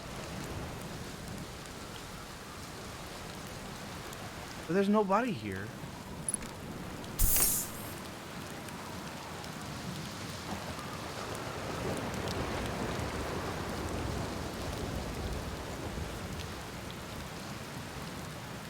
Nailed down the campfire. We're getting underwater. What I didn't understand is why there's no atmosphere inside. That's like super... Oh, Gabbro is here. Nice, it's you. Good to see you made it here in one piece. The first solo launch is a doozy, isn't it? So hey, don't freak out or anything, but lately I keep like dying repeatedly. I don't know, it's pretty wild. What about you? Have you died lately? Or is it just me? No, it's me too. We're in a time loop. Oh, time has been behaving unusually lately. Yeah, time loop makes sense. Cool. Well, they're taking this pretty well. Right back at you. Personally, I like new experiences. I've never been in a time loop before. I mean, I don't think I've been in a time loop before, this one. It looks like you and I are the only ones who can tell that time's gone all weird. I tried radioing Hornfells and asking if they'd died too, but they thought I was being metaphorical. Even if I tell Hornfells about the time loop, they never remember by the next one. They don't realize anything's different. And here's another weird one for you. Every time I die, all of my memories from that loop replay back to me. I'm pretty sure that's related to this big stone Nomai statue I found on one of the other islands. I was looking at it and the statue opened its eyes and started glowing. It replayed my memories like it had seen them through my own eyes, but just like what happens each time I die. Yep, that happened to me too with the statue at the museum. You too, huh? Well, then the Nomai statues must have something to do... My god, there's things going on in the background. The Nomai statue must have something to do with why we're the only ones aware of the time loop. So, no glowing statue, no time loop awareness. I think that's going to be my leading theory, but if you find out anything new about the statues or the time loop, let me know, okay? I'll be here. Anyway, that's what's new with me. But hey, this is your first solo voyage. Kind of. Let's talk about you, you know? How's space treating you? Holy balls, how's space treating me? This planet? That's the answer. I found something. Nice, nice. What you got for me? Never mind, actually. No worries. Feel free to let me know when you find something cool, though. You know where to find me. Hey, have you watched a cyclone for so long it started to hypnotize you? I'm telling you, they'll put you in a trance if you stare at them long enough. So what are you doing out here? Well, what are any of us doing here, really? Nah, I'm just kidding. I'm out here exploring our solar system, same as you. But I tell you what, outer space really gives you room to think. It's quiet and peaceful out here. I mean, it's usually quiet and peaceful. Sometimes a cyclone comes by and lifts my little island paradise clean out the water. Then less peaceful. So that's what happened. That's why we had no atmosphere or gravity. Because we were falling. The island itself got lifted up. Holy crap. So where should I explore on Giant Steep? Where's something you might like? At the start of every time loop, I keep seeing a bright flash in the sky at the start of every loop. He said that twice. Something must be happening up there in orbit around the planet. What else? What else? Have you been to Statue Island? That's what I've been calling it, seeing it as it's the island where I found the glowing Nomai statue. Get it? I was on the beach on Statue Island when the whole Bukaloe business happened. By the way, it's a nice beach for that kind of thing. I give it a solid 7 out of 10 on the Grabro relaxation scale. If you feel like checking out Statue Island, it's the one with 2 islands connected by a natural rock arc. Well, mostly connected anyway. You'll see it. This doesn't sound good. What's up with this planet? I know, right? You mean like tell you more about it? Oh no, I think we're about to leave. Okay, I'll see you later. So we're literally flying in space. We're literally right off the planet. And now we're falling again.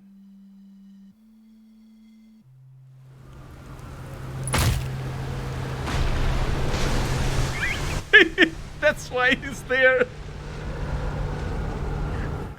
That's why he's in that thing. Oh my god, this game is amazing. I'm being lifted off the ground again. It's the water. I can't believe it. Oh my god, this is amazing. Oh my god. Hey. Oh, he says the same thing again.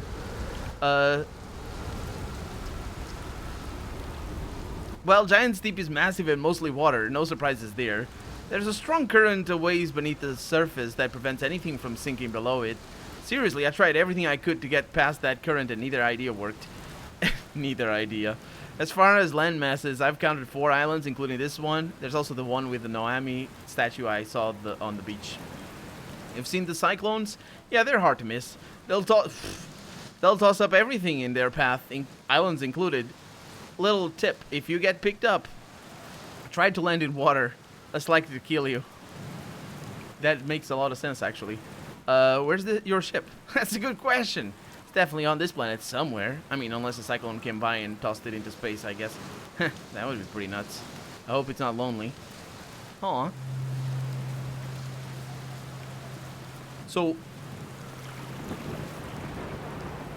we can go into the water. I say water. Is this water? That's the center of the planet right there.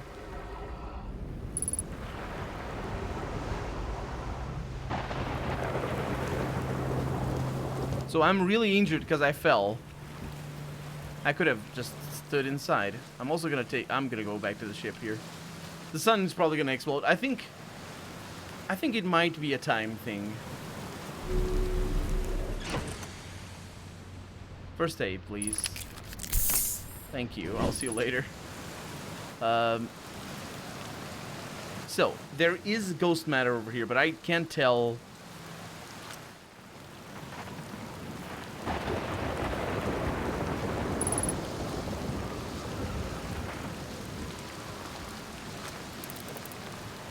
There's no tool. I don't have a tool, do I? Oh, there's a scout launcher.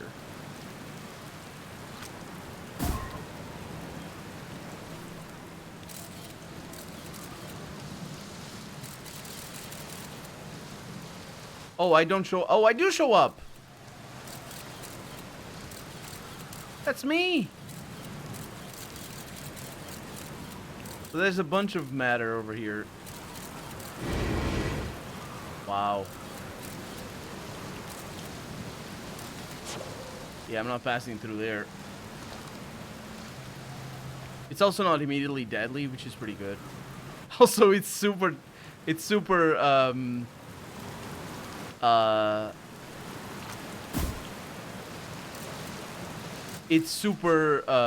like cliche ghosts. It's pretty cool. Okay, I think I hear bad things coming. So I'm just gonna get into the ship and get out of here.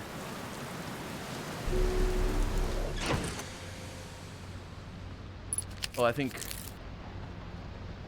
we're being picked up.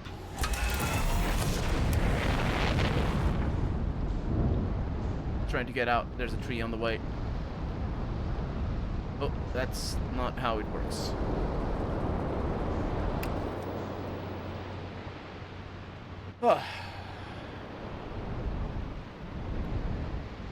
Oh, you can see the ghost matter from here. Let me take a selfie. Yeah, it's a little bit like that. Oh, this is a lot easier to land than what I was trying to do.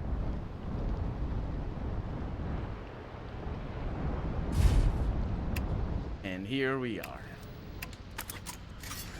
Now, I think the sun is gonna blow up pretty fast. Or we're gonna be picked up and killed. Oh, there's ghosts. It's not too bad.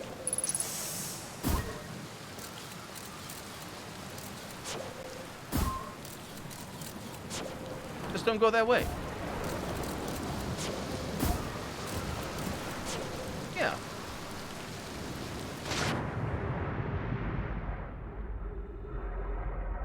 This might have been a bad idea, by the way.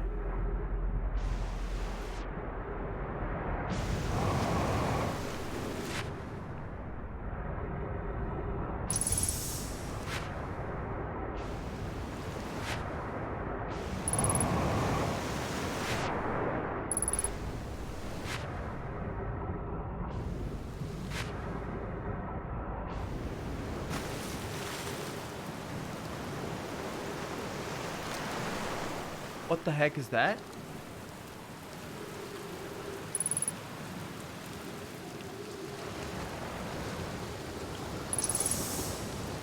There's trees in here. We're inside a tree, I think. Ah, come on. I'm just bad at this.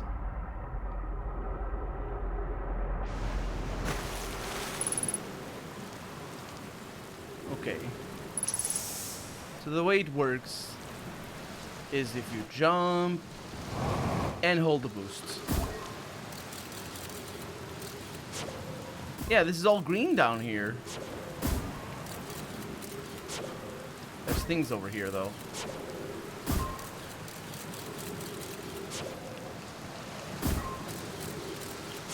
Okay.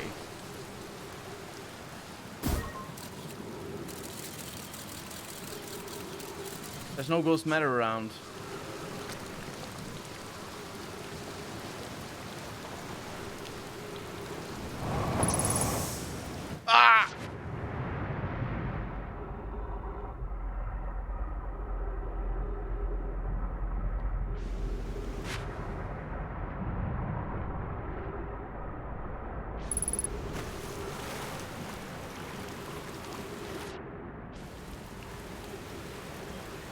That looks like the worst thing. That looks like the worst thing. And I don't like it. Also, I hear that. I think we're about to be picked up.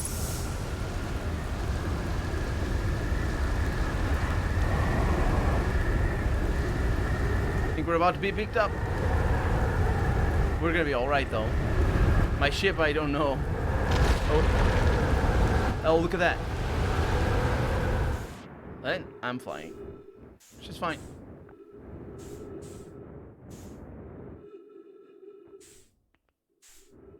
I forget the light.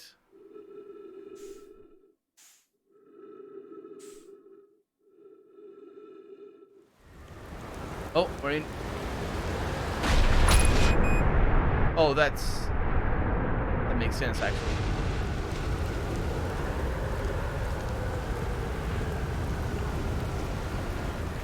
It wouldn't matter us being inside in terms of the impact when he lands back.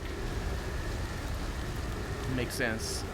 But we're alright. It's fine. So what I'm trying to do here is I need to jump, and then I need to do the propeller.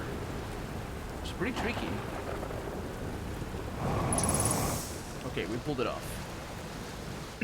So we don't have any ghost matter around here. And the sun hasn't blown up.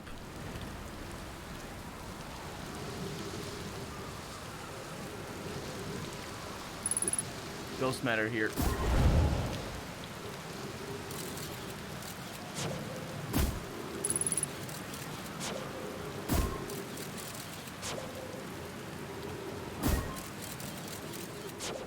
I like that this thing lights up the area. the more photos it takes, which is really cool. Oh, there's a trip 4, entry number whatever, crashes 2. Boarding crashes 0. Remember to see Slate when I get back. Haha, yeah. All the way down to the core. Consider yourself conquered, Giant Steep. You got felt-sparred. That was one of my more dramatic feats, if I do say so myself. I can't believe I wasn't electrocuted. I can't wait to tell Hornfels and Gosen about this one. I guess brute force isn't always the answer. Right, so that's one more off the list. Seems all that's left is this big one now. Dark Bramble, here I come. And we got the update.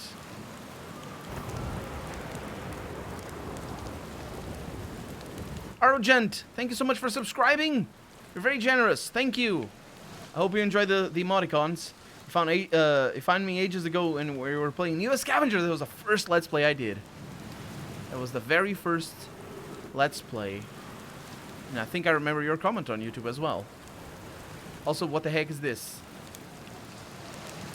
That's not a thing.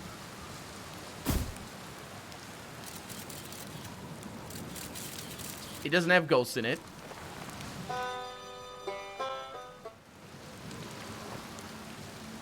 It's got a bunch of music in there.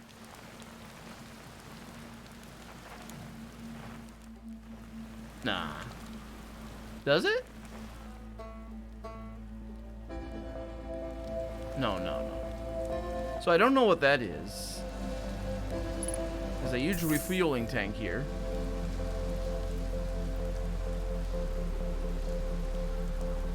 I wonder if I can go up the tree. It doesn't seem like it.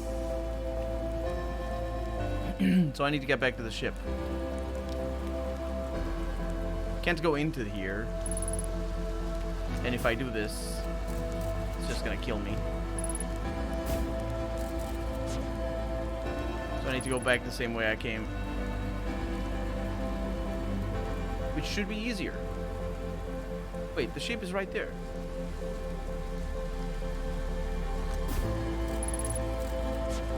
Why is the ship here?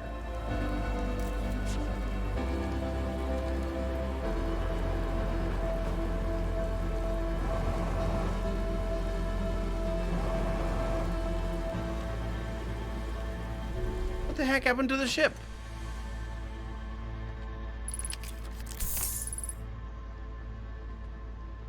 I don't understand this game. There's so much stuff that's weird that I think we have... Yep. We're about to be devoured.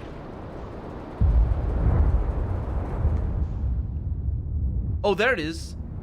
Did you see it? That's the thing. This is the thing. What is it? Oh, that looks like super magic. Oh no, it's not magic. It's just... Oh, that's their architecture. It's a freaking temple or something. Welcome to the Outer Wilds. Yep, it's their architecture, and we're gonna see it.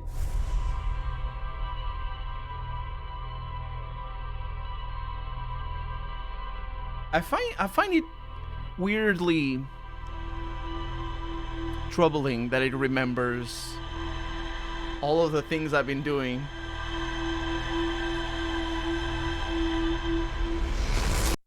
This game, I tell you, this game. Look at that. You see that? It gets hit by that thing right there. Breaks apart. And that thing stays in orbit. Huh. Well, that's gonna be that. Reset loop and quit to main menu. Do you tell me that? Do you tell me that if I don't know about the loop?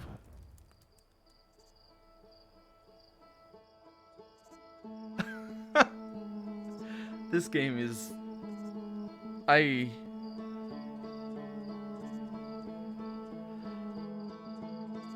Taking screenshots or something, yeah, it is.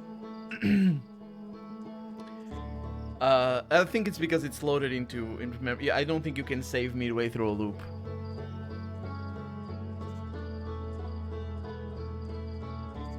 Oh my god, this game, seriously. There's so many things that are amazing about the game. I just wish the gravity was or rather, the gravity itself worked properly. No, wait, it does work properly. I just don't think about it like that. It's because the planets are so small that you jump and you move, and that does make some maneuvering weird. But that's gonna be that for today. Thank you so much for joining me. I hope you had a good time. Once again, thank you very much, Arjun, for continuing with me for 5 years and for subscribing. You're very generous and enjoyed the emoticons. I want to get some more in there, and I will be doing that. Also, Demas, thank you for this follow, and that's gonna be also Ancon Otako and Dayrun. Thank you both for the follow. I will see you next Tuesday at the same time. So 3 hours and a half before now is when I start. Wherever your time zone is, that's 3 hours and a half before now. So see you later.